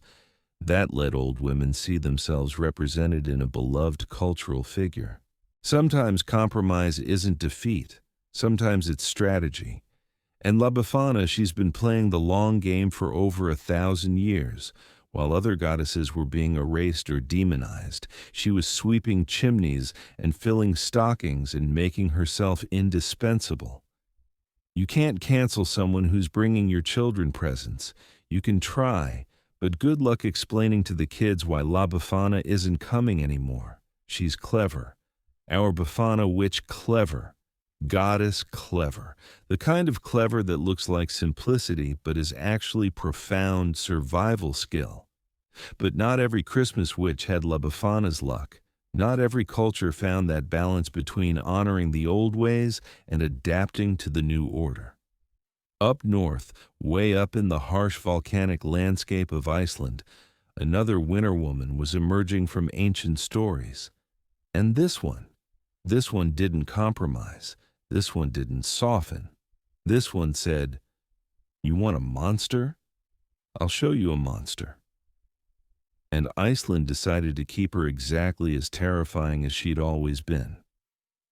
If you've ever been to Iceland, or even just seen pictures, you know it's not a gentle place.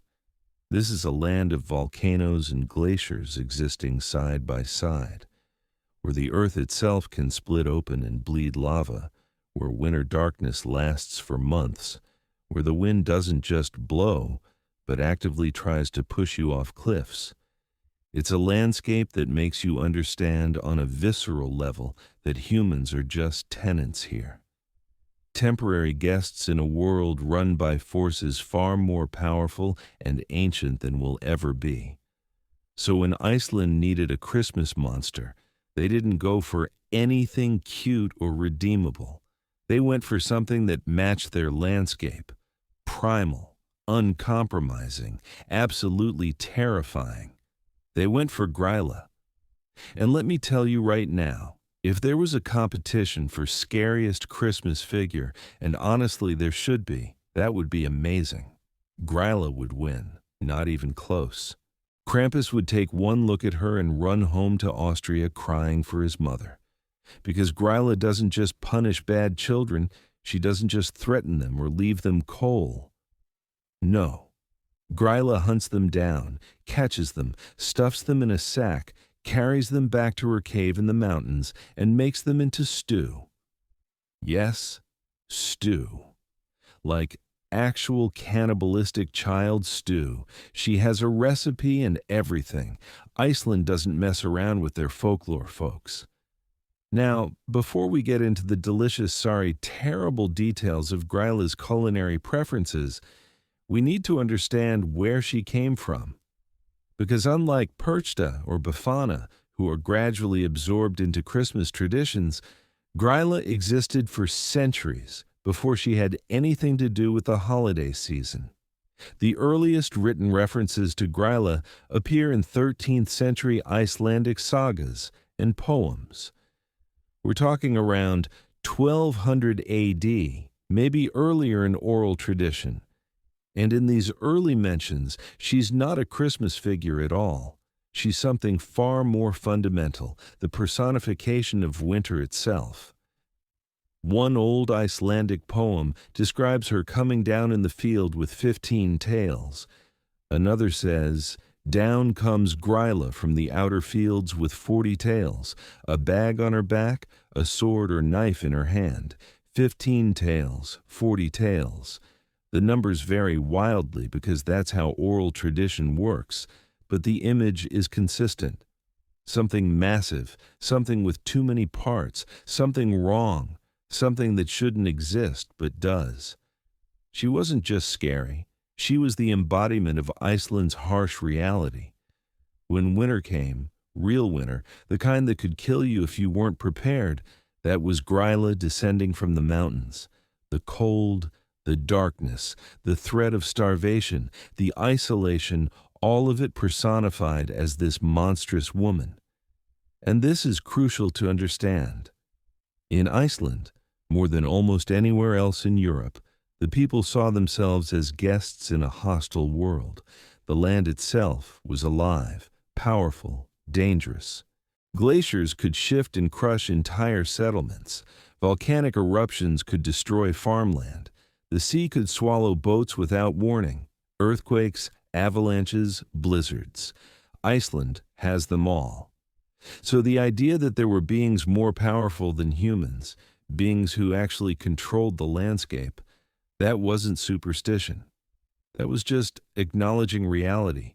Gryla wasn't a myth you believed or didn't believe. She was the winter, and winter was real. Now let's talk about what Gryla actually looks like, because the descriptions are wonderfully horrifying. She's huge, not just tall, but massive. Some accounts say she's a troll or an ogress, which in Icelandic folklore means something with gigantic proportions. We're talking 20-30 ft tall, big enough that her footsteps shake the ground. She's hideous. Multiple sources emphasize this. We're not talking unconventionally attractive or rustic charm. We're talking genuinely monstrous. Some descriptions give her multiple heads. Others say her face is so deformed it barely looks human. Her features are exaggerated, twisted, nightmare fuel material. And remember those tails? Those aren't cute little appendages. These like tentacles or extra limbs writhing and grasping. Some versions say she uses them to carry children. Others suggest they're for climbing mountains or grabbing multiple victims at once. Either way, deeply unsettling. She carries a sack, a huge coarse sack that she wears on her back, and in that sack she collects her prey. Naughty children. Their legs dangle out the top as she walks back to her cave, little feet kicking helplessly, visible to anyone who happens to witness her passage as a warning. And she lives, this is important, she lives in a cave in the highlands. The Icelandic highlands are not a cute place to live. They're desolate, barren, rocky. Barely anything grows there. It's the kind of landscape that feels hostile to life, which makes sense because Gryla is hostile to life. That's kind of her whole thing. But here's where the story gets really interesting. Gryla has a family, a highly dysfunctional family, as folklorist Terry Gunnell calls it, but a family nonetheless. She has a husband, or rather, she's had multiple husbands. The early stories mention that she ate one of her husbands when she got bored with him. Just straight up cannibalized him, which according to Gunnell makes her the first feminist in Iceland. I'm not sure that's the kind of feminism we should aspire to, but you have to admire the independence. Her current husband, as of the last few centuries of folklore, is called Lepaludi. He's also a troll, but he's kind of useless. In most modern depictions, he's lazy and doesn't do much except sit around their cave. Gryla is very much the one in charge. And then she has sons, 13 of them. They're called the Yule lads, Jólasveinar in Icelandic, and each one has a different name that describes his particular brand of mischief or theft. There's Stekja Staur, sheepcoat Clod, who harasses sheep. There's Giljagow, or Gully Gawk, who hides in gullies waiting to steal milk. There's Stufur, Stubby, who's abnormally short and steals pans to eat the crust left on them. There's Thvorusliker, Spoonlicker, who, well, you can probably guess. Each name is delightfully specific and weird, and traditionally they come down from the mountains one per night during the 13 nights leading up to Christmas. Each one causes a different kind of havoc. Then they leave one per night after Christmas in reverse order. They're not exactly evil, these Yule lads, more like mischievous and annoying. Think less terrifying monster and more troublesome teenagers, which if Gryla is their mother, that tracks. Even ogresses have to deal with their kids going through phases. Oh, and the family also has a pet, a cat, but not a cute cat, not a cuddly Christmas cat, the Yule cat. Jólakötturinn is gigantic and eats people. Specifically, it eats people who don't receive new clothes before Christmas. There's an old tradition in Iceland that everyone should get at least one new piece of clothing for Christmas, even if it's just socks. And if you don't, the Yule cat will eat you. This tradition apparently started as a way to motivate farm workers to finish processing the autumn wool. If you worked hard, you'd get new clothes made from that wool. If you were lazy, well, giant cat food. The Icelandic singer Björk actually recorded a song about the Yule cat using lyrics from a famous Icelandic poem. It's hauntingly beautiful and deeply creepy, which is very on brand for both Björk and Iceland. So let's recap.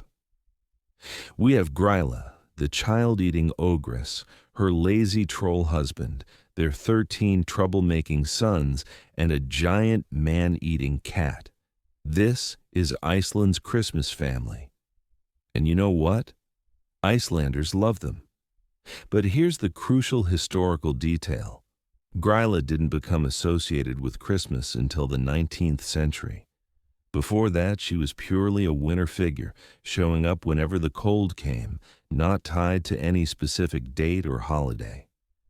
It was only in the early 1800s that poets and storytellers started connecting her to Christmas specifically. The Yule lads, who'd been standalone troublemakers in older folklore, got adopted as her sons around the same time. The Yule cat joined the family later still. Why did this happen? Why did Iceland decide to bring together all these disparate, scary figures and make them into one Christmas family? Partly because of Christianity's influence. Sure, the church wanted to claim the entire winter season, make it all about Christmas. So the old winter figures got absorbed into the Christmas narrative, just like everywhere else.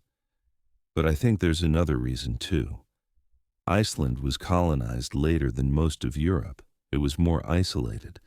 The old beliefs hung on longer there, existing alongside Christianity rather than being completely replaced by it. And when Icelanders did start adopting Christmas traditions more fully, they didn't want to give up their old figures. They wanted to keep what was theirs. So instead of erasing Gryla, instead of softening her into something more palatable or Christian, they just relocated her to Christmas. Changed the timing, but not the essential character. She's still a child-eating ogress. She's still terrifying. She's just a Christmas child-eating ogress now. It's a very Icelandic solution, honestly. Practical, straightforward, no nonsense. Now, you might be wondering, do Icelandic children actually find Gryla scary? Or has she become like a cartoon character, something kids laugh at? According to Brian Pilkington, a children's book illustrator who works with Icelandic folklore, children are truly terrified of Gryla in Iceland. He's visited preschools to demonstrate drawing. And when he draws Gryla, 2 or 3 terrified children have to leave the room because it's too strong for them. This is living folklore, he says, not historical curiosity, not academic study. Living, breathing, actually believed, at least on some level, folklore. Folklorist Terry Gunnell confirms this. She's never stopped being embraced here. As a living figure, you see her all around Reykjavik. There are statues of her, artwork. She appears in shop windows at Christmas, not as kitsch or irony, but as a genuine part of the culture. And here's what I find absolutely fascinating. In the 19th and 20th centuries, there was an attempt to soften these figures, to make them less scary, more child-friendly. The Yule lads, in particular, got a makeover. They became more like mischievous elves than troublemaking trolls. They started leaving small gifts for children in shoes left on windowsills. One gift from each lad during their 13-night visit. Gryla got a bit softer, too. In some retellings, she became more of a threat than an active danger. Be good or Gryla will get you, rather than Gryla actively hunts bad children through the streets.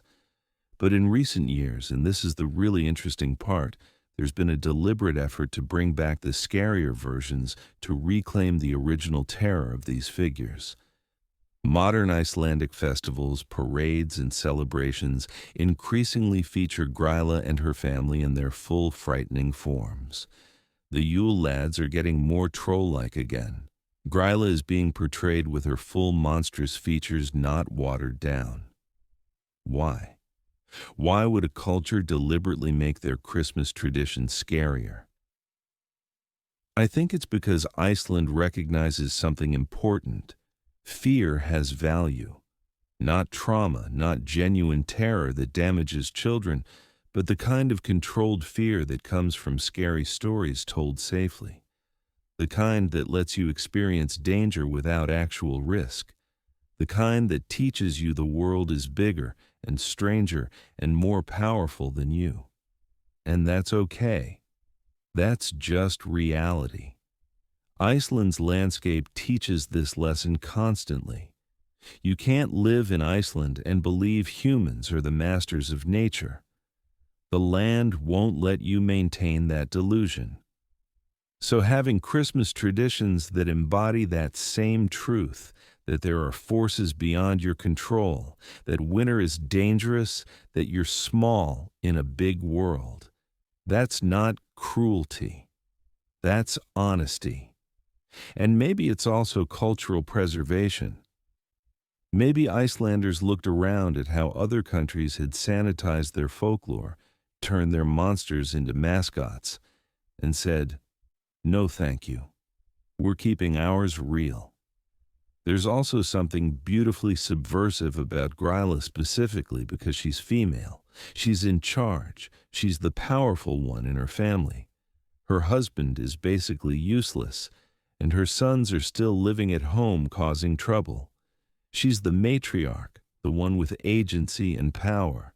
In a world where most Christmas figures are male, Santa Claus, Krampus, St. Nicholas, Gryla is unabashedly, terrifyingly female. She's not a helper or a wife or a sidekick. She's the main event. And Iceland hasn't tried to diminish that power to make her more acceptable. You don't mess with Gryla. That's her whole deal. And Iceland is perfectly comfortable with a female figure being that scary, that powerful, that unchallengeable. Now, do modern Icelandic parents actually tell their children that Gryla will eat them? Do kids genuinely believe a troll woman is going to stuff them in a sack? It's complicated. Most Icelandic children know Gryla is a story, but they also kind of believe it. The way children believe things, the way belief exists in that magical space of probably not real. But what if? And more importantly, they grow up with her as a cultural touchstone. She's part of being Icelandic, part of the shared identity. When winter comes and the darkness settles in for months, Gryla is out there somewhere in the highlands, not literally maybe, but emotionally, psychologically.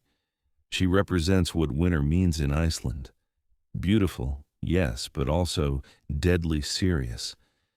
There's a respect built into the folklore, a respect for winter, for darkness, for the dangerous aspects of existence that can't be controlled or softened or made safe. And I think that's why Gryla has survived when so many other winter goddesses were either destroyed or diminished. She serves a function. She tells a truth. And Iceland decided that truth was worth preserving, even if it meant their Christmas traditions would be more nightmare fuel than sugar plums. Because honestly, a Christmas that acknowledges darkness alongside light, danger alongside celebration, fear alongside joy, that feels more complete somehow, more honest, less sanitized. Gryla doesn't promise you everything will be okay. She doesn't tell you that if you're good, you'll be rewarded. She tells you that winter is hard, life is dangerous, and you'd better take it seriously. But she also tells you something else, something more subtle. You can survive this. Icelanders have survived this for over 1,000 years, living in one of the harshest environments on Earth, telling stories about an ogress in the mountains. And they're still here, still thriving, still finding beauty and joy and community, even in the darkest winters. If they can survive with Gryla hanging over them, you can survive whatever winter you're facing too. And speaking of survival, speaking of powerful female figures who refuse to be erased or softened, we need to head east now to the vast forests of Russia, Ukraine, Belarus, and beyond. Because there's another witch waiting in the woods, one who's been there far longer than Christianity, far longer than Christmas, far longer than almost any other figure we'll encounter. She's complicated, contradictory, simultaneously the most terrifying and most helpful creature in Slavic folklore. She flies in a mortar, steers with a pestle, and lives in a hut that walks on chicken legs. And her name. There's a hut in the forest, deep in the forest, where the trees grow so thick that sunlight barely penetrates, where the path disappears and even the birds seem reluctant to sing. And this hut, it's not like other houses. It doesn't sit on a foundation. It doesn't rest peacefully on the ground. No, this hut stands on chicken legs, giant chicken legs, and it spins. It rotates constantly, restlessly, as if it's looking for something or running from something. And around this impossible house is a fence made of human bones, topped with skulls that glow in the darkness like terrible lanterns. Inside lives the most famous witch in Eastern European folklore, the one who's inspired more stories, more art, more nightmares than perhaps any other female figure in Slavic mythology.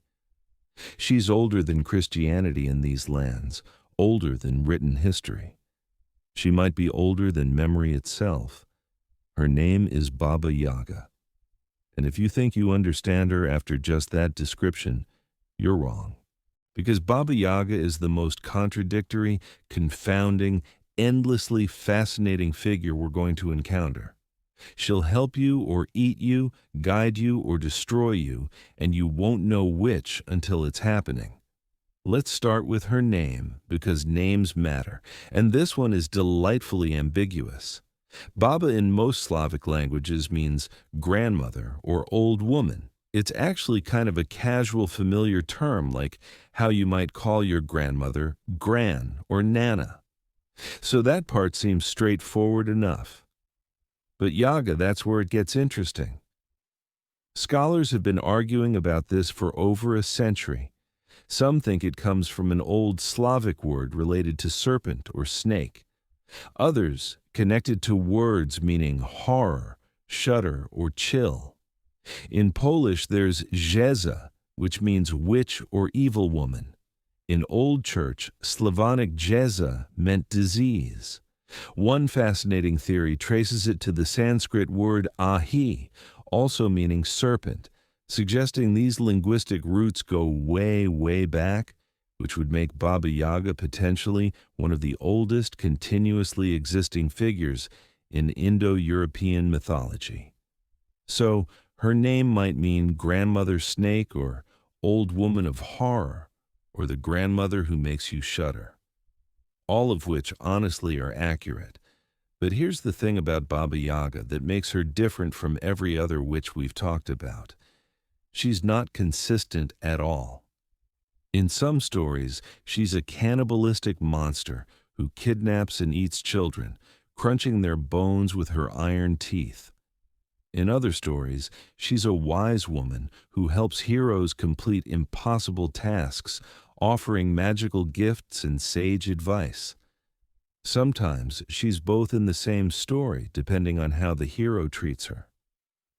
Scholar Andreas Johns, who wrote an entire book about her, describes Baba Yaga as a many-faceted figure, capable of inspiring researchers to see her as a cloud, moon, death, winter, snake, bird, pelican, or earth goddess, totemic matriarchal ancestress, female initiator, phallic mother, or archetypal image. That's not a figure, that's an entire cosmology compressed into one old woman. So who is she really? Well, all of it. That's the point. Baba Yaga contains multitudes. Let's talk about what she looks like, because the descriptions are wonderfully specific and deeply weird. She's old, ancient, skeletal in many depictions, thin to the point where you can see her bones through her papery skin. Some stories say she's so thin that she's almost insubstantial, more spirit than flesh. Her nose is long, extremely long, sometimes touching the ceiling when she sleeps. It's hooked and pointed, and in the most vivid descriptions, it's described as beak-like, which connects her to birds, to creatures that exist between earth and sky. Her teeth are made of iron or sometimes stone. Either way, they're not normal human teeth. They're tools, weapons, capable of crunching through bone, yes, but also symbolically connecting her to the earth, to metal, to things forged and ancient. Her hair is wild and unkempt, sometimes described as scraggly and gray, other times as having a life of its own, moving like snakes or smoke. But here's the most important part, the detail that makes Baba Yaga instantly recognizable. She flies, but not on a broomstick like Western witches.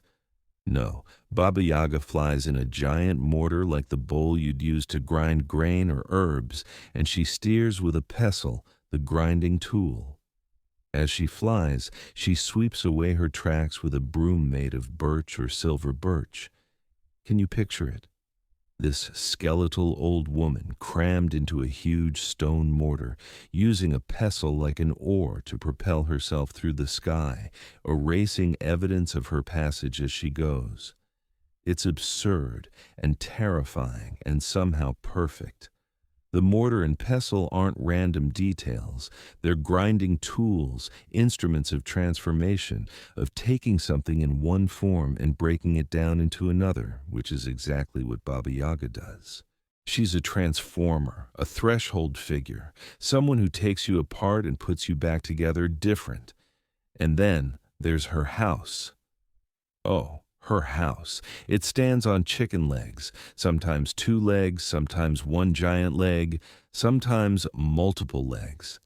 These aren't cute little decorative chicken feet. These are massive, scaly, powerful legs that allow the house to walk around the forest, to run even when necessary. The house can spin. It rotates on those legs, and the door doesn't face you until you say the right words. The traditional phrase varies by region, but it's usually something like, little hut, turn your back to the forest and your front to me. And the house, because it's alive, it has agency, will consider your request, and then maybe if it feels like it, it will turn around and let you in. Inside the space is often described as being much larger than it should be, which is classic magical dwelling stuff. But more notably, there's always a stove, a huge Russian stove that takes up a significant portion of the house. And Baba Yaga is often found lying on top of this stove, which is the warmest spot in the house and the traditional place where Russian grandmothers would rest. See, even in her most monstrous depictions, There are these little touches of ordinary domesticity. She's terrifying, but she's also just an old woman staying warm. The fence around her house, though, that's where the domesticity ends. It's made of human bones. The posts are leg bones. The crossbars are arm bones, and the skulls on top serve as lanterns glowing from within with an eerie light. Some versions say these skulls have the power to kill anyone who looks at them if Baba Yaga wills it. It's a warning, a very clear message. This is not a safe place. These are the remains of people who came before you. You might join them, but and this is crucial, you might not. Because Baba Yaga doesn't kill everyone who visits her. That's not how she works. Let me tell you the most famous Baba Yaga story because it illustrates her perfectly. It's called Vasilisa the Beautiful, and it goes like this. There's a young girl named Vasilisa whose mother died, but before dying gave her daughter a magical doll. "Keep this doll with you always," the mother said. "Feed it, and when you need help, it will guide you." Vasilisa's father remarried because of course he did. This is a fairy tale, and the stepmother was cruel. She had 2 daughters of her own, and together they made Vasilisa's life miserable. Classic evil stepmother situation. One day, the stepmother sent Vasilisa into the forest to get light from Baba Yaga. This was basically a death sentence. Nobody expects you to return from Baba Yaga's house, but Vasilisa went, guided by her magical doll. She found the hut on chicken legs, said the magic words, and was admitted. And Baba Yaga, instead of immediately eating her, gave her a deal. "You can stay," Baba Yaga said, "but you must complete tasks. If you succeed, I'll give you fire. If you fail." She didn't need to finish that sentence. The fence full of skulls made the consequences pretty clear. So Baba Yaga gave Vasilisa impossible tasks. Separate poppy seeds from dirt, millions of them, clean the house, cook elaborate meals all in one night. And here's where it gets interesting. Vasilisa couldn't have done it alone, but she had the doll, her dead mother's gift. And the doll helped her. The doll did most of the work while Vasilisa rested. When morning came, everything was done perfectly. Baba Yaga was impressed, or at least not displeased. She asked Vasilisa how she'd accomplished everything. "My mother's blessing," Vasilisa said, and Baba Yaga, this terrifying cannibal witch, recoiled. "A blessing," she said. "I want no blessed people in my house. Leave, go."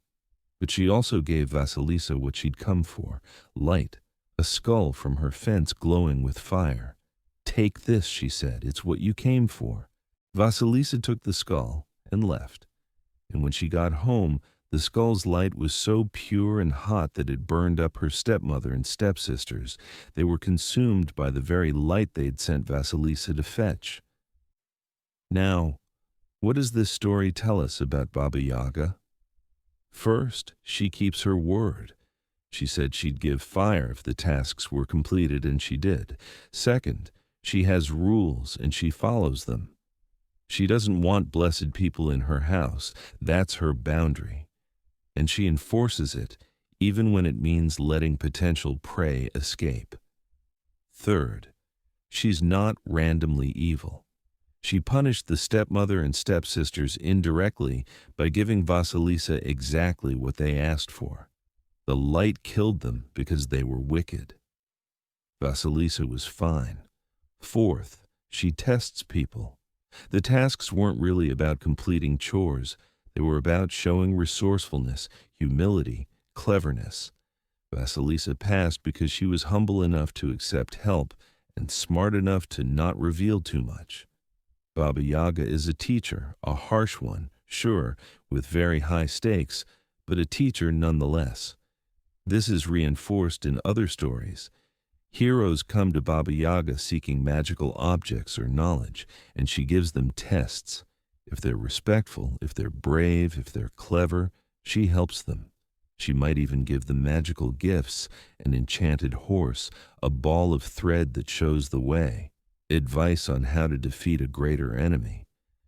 But if they're rude, if they're cowardly, if they're stupid, well, into the stove they go. There's a Russian folk song that calls her the Winter Witch.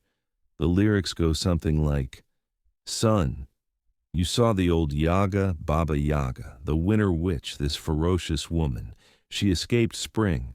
She fled away from the just. She brought cold in a bag. She shook cold on earth. So she's connected to winter like Berchta and Gryla. She brings the cold. She is the harsh season personified, but unlike those figures who became purely threatening, Baba Yaga retained her dual nature." Scholars have theories about why. Some think she's a remnant of an ancient goddess, possibly a death goddess or earth goddess.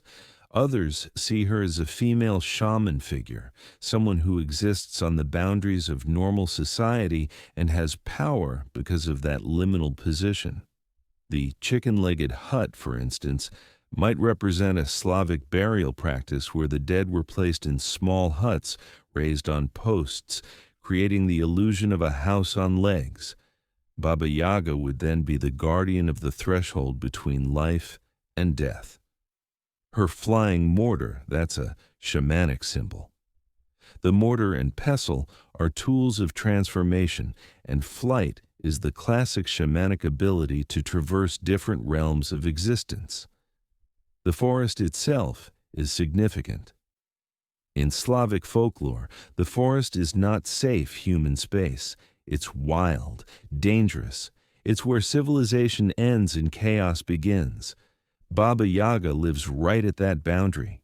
She is the forest's representative, nature's avatar. When you go to her, you're stepping outside the normal world into a place where different rules apply, where dead mothers can leave magical protection, where houses walk, where your character determines whether you live or die. And maybe that's why Baba Yaga has remained so popular, so resonant even today. She represents something true about transformation, real growth, real change, real wisdom. It doesn't come easy. It requires tests.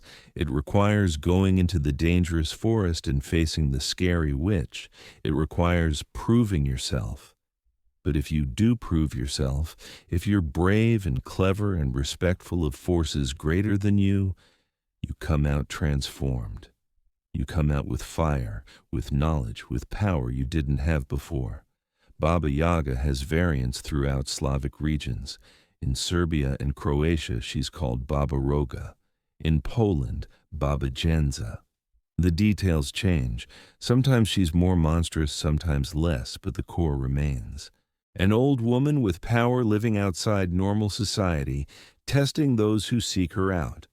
And in a 2014 collection of stories called Into the Forest, Tales of the Baba Yaga, editor Lindy Ryan wrote, "The essence of Baba Yaga exists in many cultures and many stories and symbolizes the unpredictable and untamable nature of the female spirit of Mother Earth and the relationship of women to the wild." She went on to say, "She's a shamanic trickster, a category and boundary crosser, a reminder that freedom lies a little beyond the border of social norms and that we can learn as much from the dark as the light." That's Baba Yaga in a nutshell. She's wild, untamed, unpredictable. She can't be controlled or domesticated or made safe. She is what she is, and you deal with her on her terms or not at all. And I think that's why modern feminists have embraced her as a kind of icon. Not because she's a nice representation of feminine power. She's not nice at all. But because she's powerful on her own terms, she doesn't apologize. She doesn't soften herself to be more acceptable. She doesn't need approval from any patriarchal authority. She lives alone in the forest, does whatever she wants, and if you don't like it, well, there's always room for another skull on her fence. There's something deeply satisfying about that, especially for women who've been told their whole lives to be nice, to be accommodating, to not take up too much space. Baba Yaga takes up exactly as much space as she wants. She's loud when she wants to be. She's scary when she wants to be. She helps when she feels like it and destroys when she feels like it. She's free in a way that most figures, especially female figures in folklore, never get to be. Now, does any of this connect to Christmas? Not directly. Baba Yaga isn't a Christmas witch the way Befana or Gryla became, but she is absolutely a winter figure. The cold, the darkness, the time when nature is most dangerous. That's her season. And in the same way that other cultures developed specific winter goddesses who later got absorbed into Christmas traditions, Baba Yaga represents that same ancient understanding that winter is powerful, feminine, and not to be trifled with. She's the grandmother of all winter witches, in a sense, the purest, most undiluted version of what these figures represent. Nature's power, winter's threat, the wisdom that comes from surviving many seasons, and the danger inherent in transformation. Every culture needed their version of her. Some kept her scary and made her a Christmas boogeyman. Some softened her and made her a gift giver. But they all needed that archetype. The powerful old woman who knows things, who tests you, who lives outside society's rules. Baba Yaga just had the good fortune to exist in a culture that let her keep both aspects, the helpful and the terrifying, in balance. The witch who might help you, who might eat you, who won't decide until she's tested you. And honestly, that's more realistic than most fairy tales, because life is like that, isn't it? The challenges you face might destroy you or transform you, and you don't always know which until you're in the middle of them. The teachers who push you hardest might be the ones who help you most, but they're not going to be gentle about it. Baba Yaga is the universe in witch form, indifferent to your comfort but responsive to your courage, ready to reward or devour depending on what you bring to the encounter. She's still here, by the way, still showing up in books, movies, video games, art. The John Wick movies named their assassin organization after her. The comic book Hellboy featured her multiple times. She appears in everything from children's books to literary fiction to horror stories. She's endlessly adaptable because she's endlessly mysterious. The John Wick movies call him the boogeyman, but Baba Yaga is female and not exactly a boogeyman, but whatever, it sounds cool. Baba Yaga has become a trope, a recognizable character type, the scary witch in the forest who might help or might hurt you. Writers use her as shorthand without necessarily understanding or caring about the actual folklore. Is this cultural appropriation, cultural evolution, both? Here's what I think. Commercialization is how mythology survives in capitalist societies. It's not ideal. It's not respectful. It flattens and simplifies and strips away meaning. But it's also how stories spread, how they reach new audiences, how they adapt to new contexts. The alternative, keeping these traditions pure and authentic and untouched by commerce, sounds nice. But it also means they become museum pieces preserved in amber, appreciated by scholars and traditionalists, but disconnected from living culture. So maybe the commercialized Krampus, silly as he is better than no Krampus at all. Maybe the tourist-friendly Befana festivals, shallow as they might seem, are better than Befana being completely forgotten. But we lose something in the transaction. We lose the genuine fear, the real meaning, the cultural context that made these figures important. We turn terror into nostalgia. We make the dangerous cute. We transform the sacred into the sellable. And maybe that's just what happens when every culture becomes global, when every tradition becomes accessible, when every story becomes marketable content. But here's what concerns me. When we strip away the fear, when we make these figures safe and consumable, we also strip away their power to teach us things. Perchta taught about the importance of completed work of community responsibility. Gryla taught about respecting the power of winter and the land. Befana taught about missed opportunities and eternal seeking. Baba Yaga taught about respecting power you don't understand. But plush toy Krampus, cute Befana fridge magnets, video game Baba Yaga, they don't teach anything except that you can buy a version of culture without engaging with it. We collect these figures like Pokemon. Gotta catch them all. Gotta buy the merchandise from every culture. But we don't necessarily learn from them. We don't let them change us. We just consume them. And Christmas itself, the whole season, has become the ultimate example of this. It's the biggest shopping season of the year. The entire economy depends on Christmas sales, Black Friday, Cyber Monday, the desperate scramble to buy enough presents to prove you love people. We've turned a celebration of light returning, of the year renewing, of survival through darkness. We've turned that into a frenzy of consumption. The original meaning, community, survival, facing darkness together, has been replaced with individual purchasing power. Your value is measured by how much you can buy. The quality of your Christmas is determined by the gifts under your tree. And the figures that once embodied real fears and real values, they're just branding now. Different flavors of Christmas. Traditional Santa for the mainstream, Krampus for the edgy types, Befana if you want to seem cultured, Yule Lads if you want to seem quirky. We've taxonomized terror and turned it into market segments. Is there a way back? Can we reclaim the genuine meaning while still participating in modern global culture? I don't know. Maybe not completely. We can't unforget what we've forgotten. We can't uncommercialize what's been sold. The genie is out of the bottle and the genie is wearing a price tag. But maybe we can be more conscious, more intentional. Maybe we can buy the Krampus mug but also learn the actual story. Maybe we can attend the Perchtenlauf, but also understand what it originally meant. Maybe we can enjoy the commercialized versions while also respecting the traditions they came from.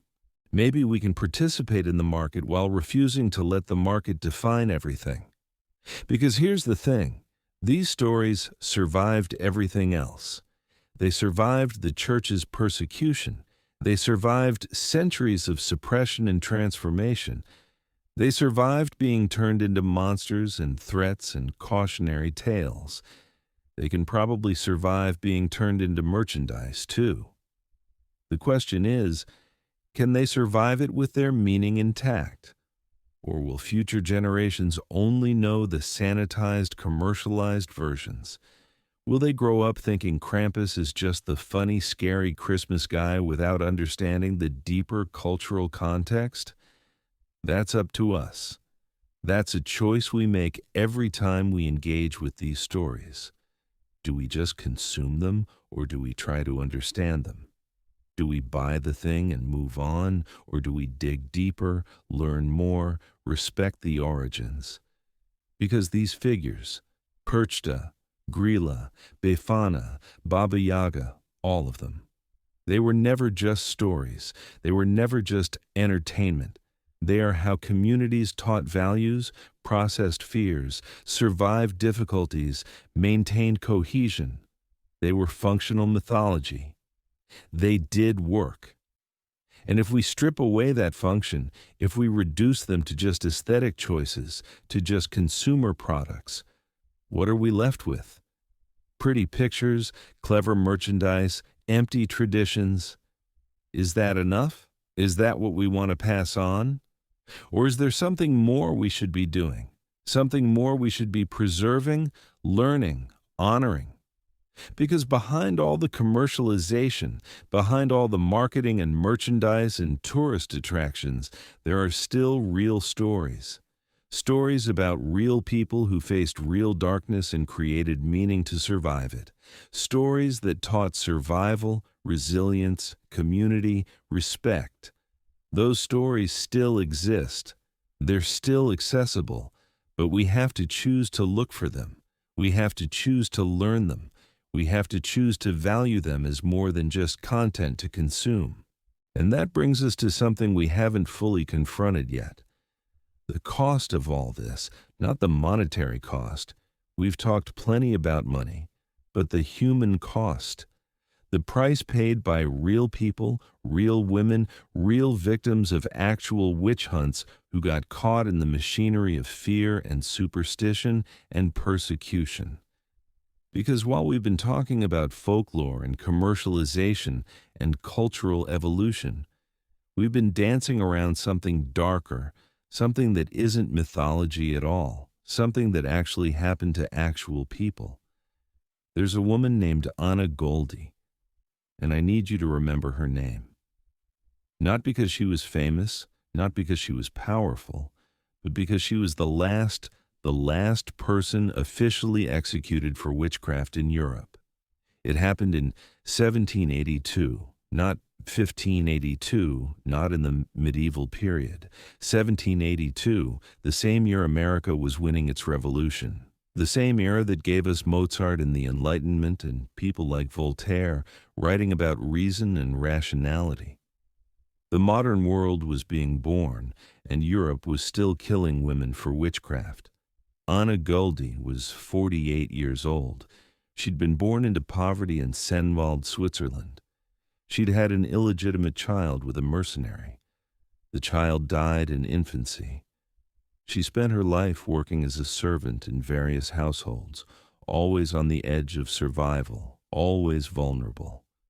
In 1780, she was hired by Johann Jakob Wickli, a respected physician and magistrate in the town of Glarus. She worked in his household for 2 years, and then his 8-year-old daughter started having what we'd now probably recognize as seizures or some kind of neurological condition. She would spit up needles and pins, or claim to. Her family believed her.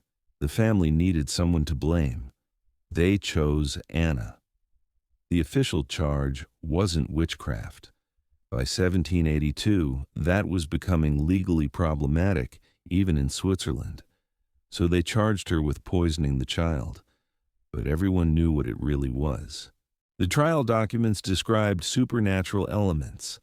The girl's affliction was attributed to Anna's malevolent influence. Anna was tortured. She confessed because that's what torture does. It produces confessions. Then she recanted when the torture stopped. Then they tortured her again. She confessed again. On June 13, 1782, Anna Goldie was beheaded. The authorities knew this looked bad. They knew Europe was moving past witch trials, so they tried to keep it quiet. The execution records were sealed. The case was classified as poisoning, not witchcraft. They were embarrassed, but everyone knew. And now we remember her. In 2008, over 200 years later, the Swiss parliament officially exonerated Anna Goldie. They acknowledged that she'd been executed for witchcraft, that it was unjust, that it was murder sanctioned by the state. Better late than never, I suppose. Though it didn't help Anna much. She's the last official execution, but she's just one of tens of thousands. Let me tell you about some of the others, because they weren't mythology. They weren't folklore figures. They were real women with real names who died real deaths. Walpurga Hausmannen from Dillingen, Germany, she was executed in 1587, and we have the complete trial transcript. It's horrifying in its detail. Walpurga was a midwife. She was 67 years old, widowed for years, supporting herself through her practice. And when several babies died during or after difficult births, because babies died a lot in the 16th century from causes nobody understood, she got accused. The charges were elaborate. They accused her of killing 40 infants over 19 years, of making ointments from the corpses of unbaptized babies, of attending witches' sabbaths and having sex with demons, of causing hailstorms that destroyed crops, wild stuff, impossible stuff. But under torture, Walpurga confessed to all of it. The transcript records her screaming during the torture sessions, records her begging, records her saying whatever they wanted to hear just to make it stop. They executed her by burning. But first, because they were merciful, they had her body torn apart with red-hot pincers. The transcript describes this in excruciating detail. Every stage of her suffering was recorded by a clerk carefully documenting her destruction. Why? Because she was a midwife, because she had knowledge about birth and women's bodies, because babies died and someone needed to be blamed, because she was old and widowed and vulnerable. Her real crime was existing while female, old, and unsupported. Let's talk about the Bamberg witch trials, 1626 to 1631. 5 years, one small German city, and approximately 1,000 people were executed for witchcraft. 1,000 people in 5 years in one city. The Prince Bishop of Bamberg, Johann Georg II of Fuchs von Dornheim, believed that witches were everywhere. He built a special prison, the Drudenhaus, the witch prison, just for holding accused witches. It had torture chambers in the basement, purpose-built facilities for extracting confessions. Among the victims was Johannes Junius, the mayor of Bamberg. Yes, the mayor. Being male and powerful didn't protect him once the accusations started. He was arrested in 1628, tortured extensively, and executed. But before he died, he managed to smuggle a letter out of prison to his daughter. It's one of the most heartbreaking documents from the entire witch trial period. He wrote, "Many 100,000 good nights, dearly beloved daughter Veronica.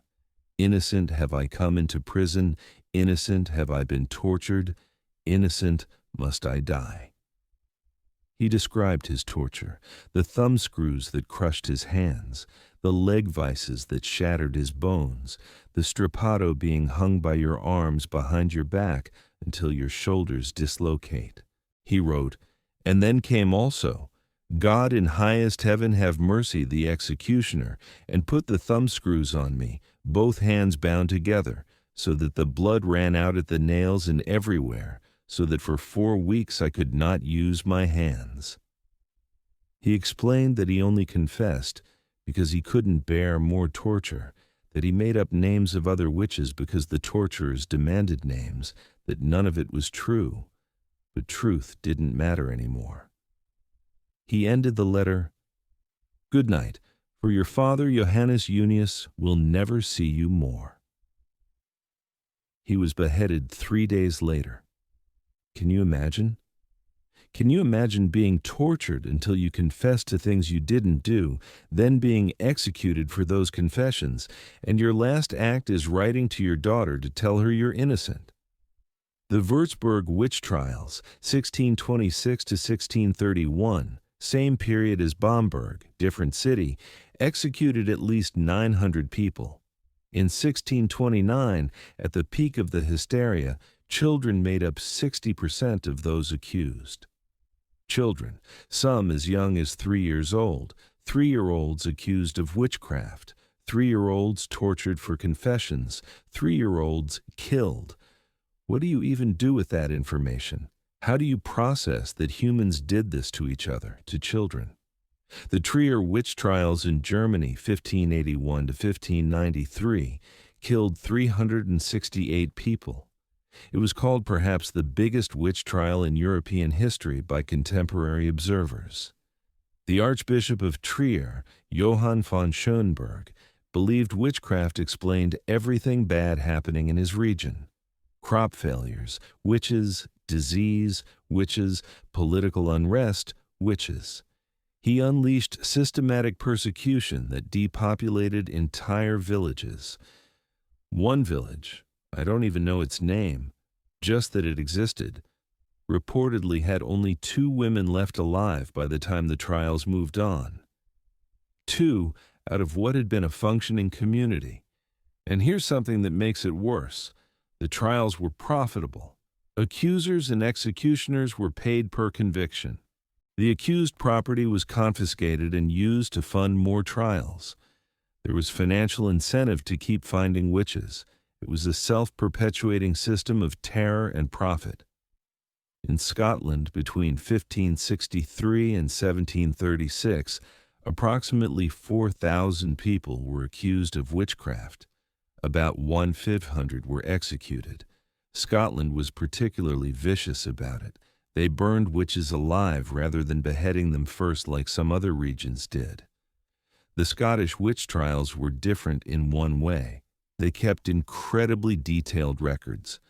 We have documentation of accusations, trials, confessions, executions, names, ages, locations, dates, which means we can see patterns. We can see that most victims were women, most were over 40, most were poor, most were accused by neighbors they'd had disputes with. Most confessed only under torture. Most died screaming that they were innocent. We can see that this wasn't a few isolated incidents. This was systematic. This was bureaucratic. This was normalized violence against vulnerable women sanctioned by church and state, carried out by communities that believed they were protecting themselves. In Poland, the last mass witch trial happened in 1775. 14 women were arrested in a village accused of using magic to harm the wife of a local nobleman. 3 died under torture. The rest were burned at the stake. This execution was so shocking, even for 1775, that it led the Polish government to ban both torture and witch trials the following year in 1776. Think about that timeline. America's Declaration of Independence, 1776. Poland banning witch trials, 1796. Same year. The modern world being born while the medieval world was still dying. Now, you might be wondering, did anyone try to stop this? Did anyone speak up? Some did. Not many, but some. Friedrich Spee, a Jesuit priest in Germany, served as a confessor to accused witches. He heard their confessions before execution, and what he heard over and over were innocent people who'd been tortured into false confessions. In 1631, he published Cautio Criminalis, Precaution for Prosecutors, arguing that witch trials were fundamentally unjust, that torture produced false confessions, that the whole system was corrupt. He published it anonymously because he knew what happened to people who opposed witch trials. Even so, his own order censured him. His superiors were furious that he'd questioned the trials, but the book circulated. It was read. It influenced some legal thinkers. It didn't stop the trials. They continued for more than a century after, but it planted seeds of doubt. There were a few judges who refused to convict, a few towns that resisted the hysteria, a few voices saying, "This is wrong." But mostly, there was silence. Or worse, there was support because people believed. They genuinely believed that witches were real, that they were dangerous, that they needed to be eliminated. The same communities that created beautiful art, sophisticated theology, complex legal systems, those same communities tortured and killed women for witchcraft. Humans are capable of incredible cruelty, especially when we're afraid, especially when we've convinced ourselves that cruelty is necessary, especially when we can point to authority figures, priests, judges, books, who tell us that what we're doing is right. And here's the uncomfortable truth. Many of the accusations came from ordinary people, from neighbors, from family members. The church and state provided the legal framework, but communities provided the accusations. Someone had to point the finger first. Someone had to say, "I think she's a witch." And that someone was usually another villager, another woman, another scared, struggling human looking for someone to blame. The witch trials weren't imposed from above onto unwilling populations. They emerged from communities that wanted explanations, wanted scapegoats, wanted to feel like they could control the uncontrollable. It's easy to blame the church, the state, the institutions, and they are culpable. They created and enforced the legal machinery of persecution. But we can't ignore that regular people participated. Regular people accused, regular people testified, regular people watched the executions. This wasn't done to them. This was done by them to their own. And that's the most disturbing lesson. Given the right conditions, enough fear, enough uncertainty, enough authority telling us it's okay, we're all capable of becoming witch hunters. We like to think we'd be different, that we'd see through the hysteria, that we'd stand up for the innocent. But history suggests otherwise. Most people don't resist. Most people conform. Most people go along with whatever their society defines as normal, even when that normal includes burning women alive. So when we look back at the witch trials, we're not just looking at past atrocities. We're looking at human nature, at what we're capable of when fear overrides reason, when authority overrides conscience, when the need for explanations overrides truth. And the question we have to ask, the question that should make us deeply uncomfortable, is what modern witch hunts are we participating in right now? What contemporary scapegoating have we normalized? Who are we marginalizing, persecuting, dehumanizing because it makes us feel safer? Because the mechanisms that drove witch trials, fear, scapegoating, moral panic, dehumanization of the other, authority sanctioning persecution, those mechanisms still exist. The technology changes, the targets change, but the underlying pattern is depressingly consistent. We point at history and say, thank God we're past that. But are we? Or have we just changed which groups we're willing to persecute? That's not a rhetorical question. That's something we need to genuinely examine. Because if we don't understand how witch hunts happened, really understand, not just as historical curiosity, but as warning, we're doomed to repeat them. And somewhere in an unmarked grave, in Switzerland or Germany or Scotland or Poland, Anna Goldie and Walpurga Hausmännen, and thousands of women whose names we don't even know anymore. They're waiting for us to learn the lesson. They died for nothing, for lies, for hysteria, for fear. The least we can do is remember them. And more than that, the least we can do is learn from them. Learn what happens when fear becomes policy, when superstition becomes law, when persecution becomes normalized, because their deaths should mean something, should teach us something, should make us better. Otherwise, what was the point of any of it? What's the point of studying history if we don't let it change us? So I want to end this section by saying their names, just a few of them, just so they're not just numbers, not just statistics in the history of atrocity.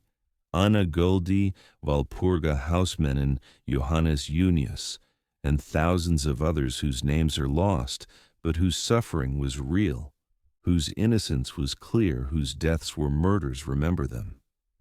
And now, having confronted the darkest part of this story, having seen what happens when mythology becomes persecution, when fear becomes death, we have one more question to answer, one more piece to examine, because we've traced these winter witches from goddesses to monsters to merchandise to martyrs. We've seen how they changed and why they changed and who paid the price. But what does it all mean? What are we supposed to do with these stories now? How do we honor the truth of what happened while also acknowledging the power these figures still hold? How do we move forward with eyes open to both the magic and the murder, the mythology and the atrocity? That's where we're heading, to the end, to the meaning.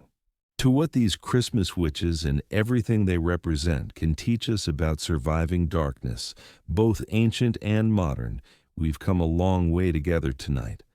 From ancient goddesses shining in the winter darkness to corporations selling plush toys, From women who protected forests and guided souls to women who were tortured and burned alive. From mythology to history to merchandise to memory. And now we're here at the end of this long, dark, strange journey. And you might be asking, what was the point? Why spend hours exploring these winter witches, these Christmas monsters, these figures that most people have never heard of or think about only as quirky folklore? I'll tell you why.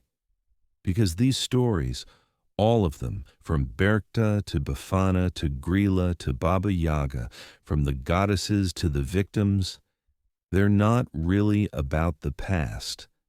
They're about right now. About us, about the world we're living in, and the choices we're making every single day. Let me show you what I mean. Right now, as I'm speaking, there are moral panics happening around the world.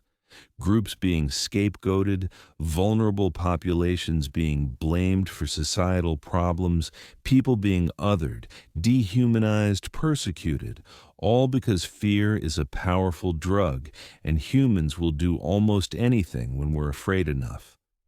The targets change, the specifics change, but the pattern is the same one that drove witch trials.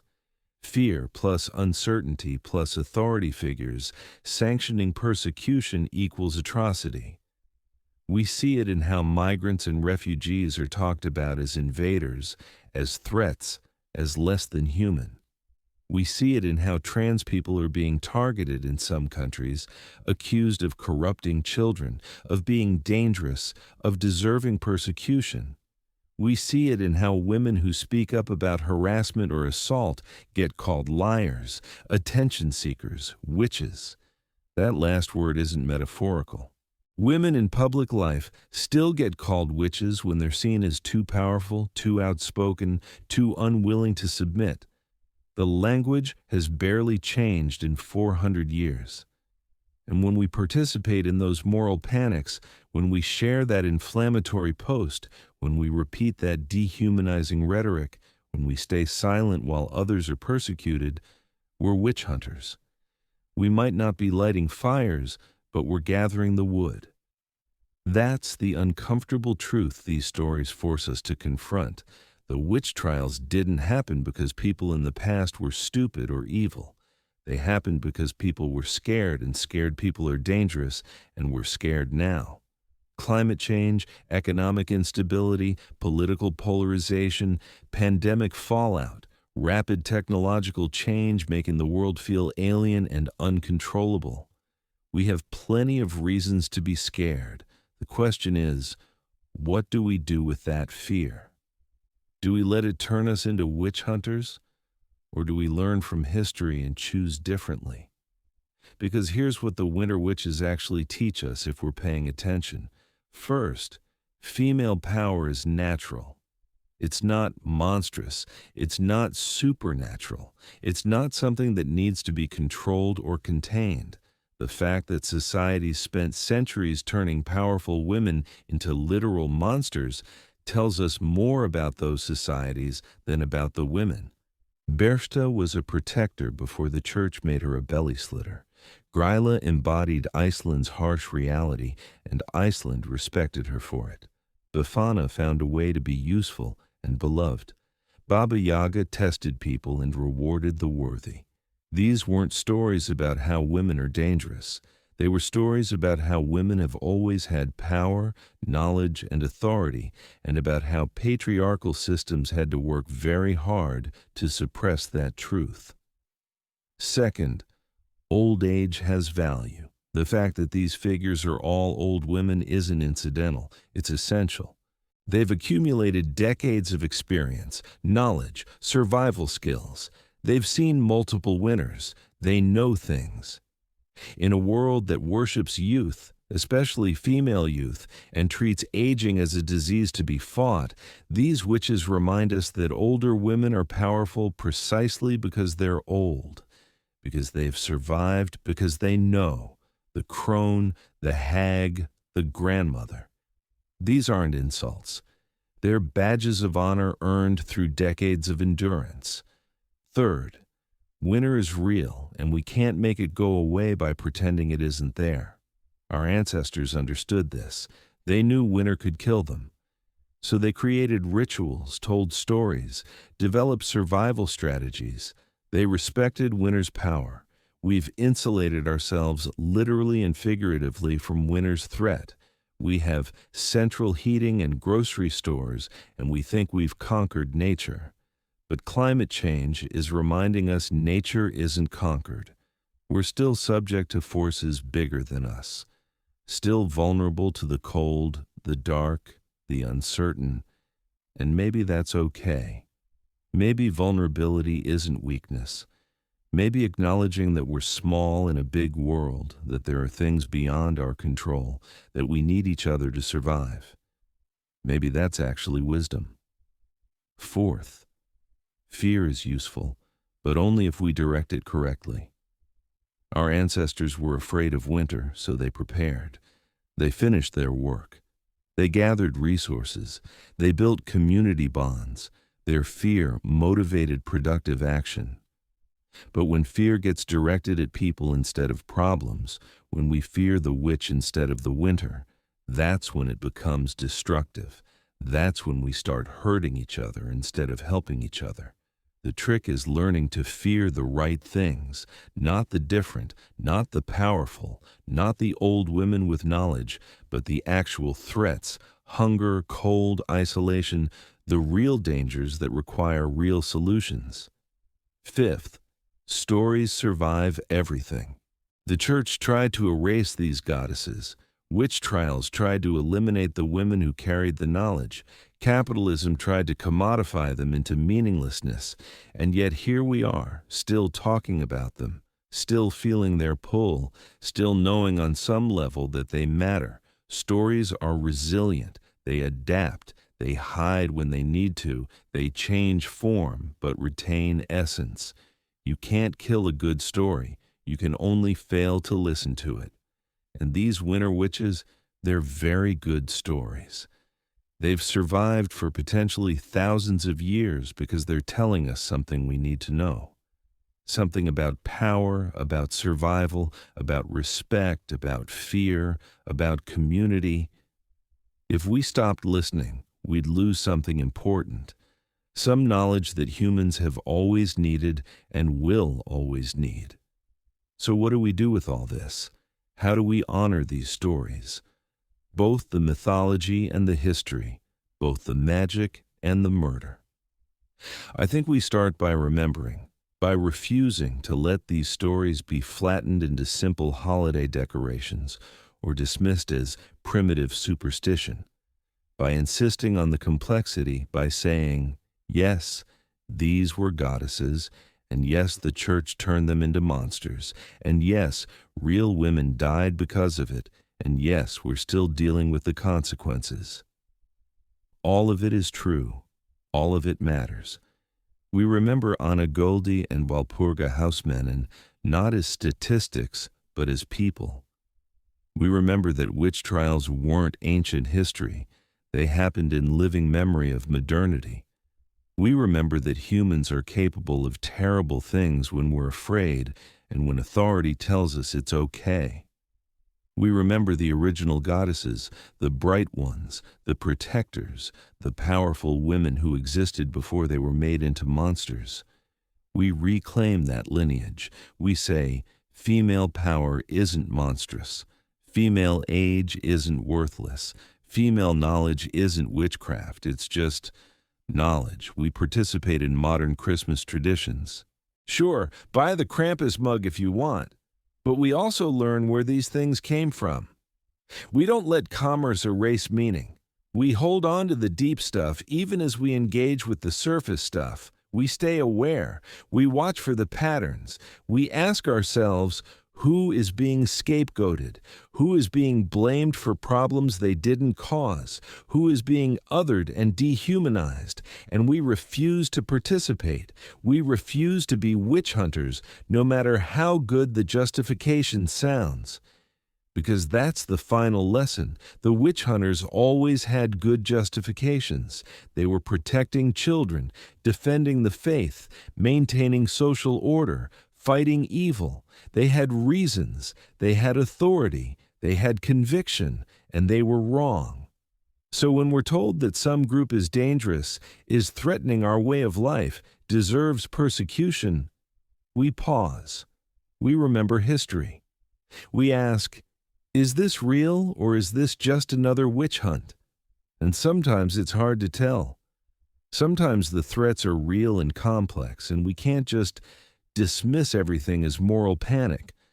But we can approach it with humility, with awareness of our own capacity for error, with memory of what happens when fear becomes policy. We can try to be better than our ancestors, not because they were bad people. They weren't. They were just people. But because we have the advantage of hindsight, we can see where they went wrong. We can learn from their mistakes if we choose to. That's the key. We have to choose. Now I want to end with something I find beautiful about these winter witches, something hopeful. They survived. Despite everything, despite persecution, suppression, commercialization, modernization, they survived. Berchta is still celebrated in alpine festivals. La Befana still brings gifts to Italian children. Gryla still scares Icelandic kids. Baba Yaga still flies through Russian forests in stories told by grandmothers. They're still here, changed, yes, adapted, absolutely. But here. And that tells me something. The things that matter, the stories that carry truth, the knowledge that humans need, it persists. It finds a way. It survives. Which means maybe we will too. Maybe despite all our fears, all our failures, all the ways we hurt each other and ourselves, maybe the important stuff survives. Maybe the wisdom gets passed down. Maybe each generation learns a little more, does a little better, becomes a little wiser. Or maybe not. Maybe we'll keep making the same mistakes. Maybe the witch hunts will continue under different names. Maybe we won't learn, but I don't think so. I think we're trying. I think we're learning slowly, imperfectly, with many steps backward, but learning. And part of that learning is listening to the old stories. Really listening. Not just consuming them as entertainment, but letting them teach us. Letting them change us. Letting them show us who we are and who we could be. The winter witches in all their forms, from goddesses to monsters to victims to merchandise, they're mirrors. They show us our fears, our power, our cruelty, our resilience. They show us what we're capable of for good and ill. And if we look closely, if we really pay attention, they show us the way forward. Not an easy way, not a comfortable way, but a way that honors truth, respects power, acknowledges darkness while reaching for light. That's what I hope you take from this long night of stories. Not just cool folklore facts to share at parties, but something deeper, some understanding of where we came from, what we're capable of, and what we need to do better. Because winter is still coming. Maybe not the literal winter our ancestors feared, though climate change might bring us closer to that than we'd like. But metaphorical winters, dark times, uncertain times, times when we're tested and scared and looking for answers.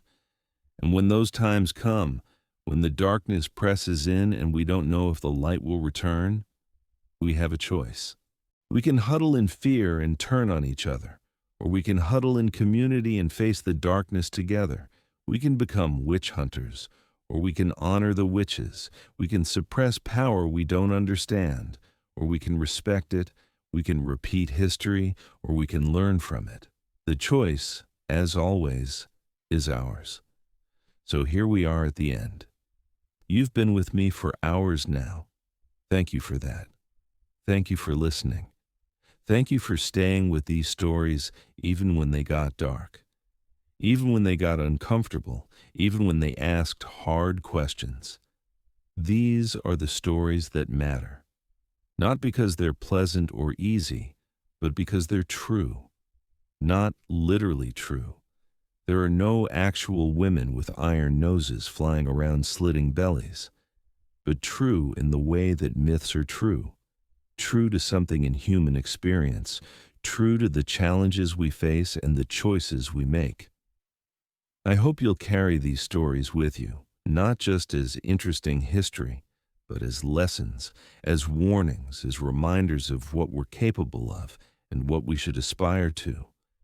And I hope that when you see Christmas decorations this year, when you hear about Santa Claus and Rudolph and all the sanitized holiday cheer, you'll remember there's another Christmas, a deeper Christmas, a Christmas of winter goddesses and terrifying ogresses and real women who paid real prices, a Christmas that acknowledges darkness alongside light. Both are true, both are real. This has been a journey into the shadows, and I've been honored to walk it with you. If you found value in these stories, if they meant something to you, I'd love to hear about it. Leave a comment. Share this with someone who might need to hear it. Let these stories spread. Let them survive. Let them do their work. Because that's how stories stay alive. Through telling, through sharing, through refusing to let them be forgotten. And speaking of stories that need to be told, this is just the beginning. There are so many more dark corners of history to explore, so many more forgotten voices to remember, so many more lessons hiding in the folklore we've dismissed as mere superstition.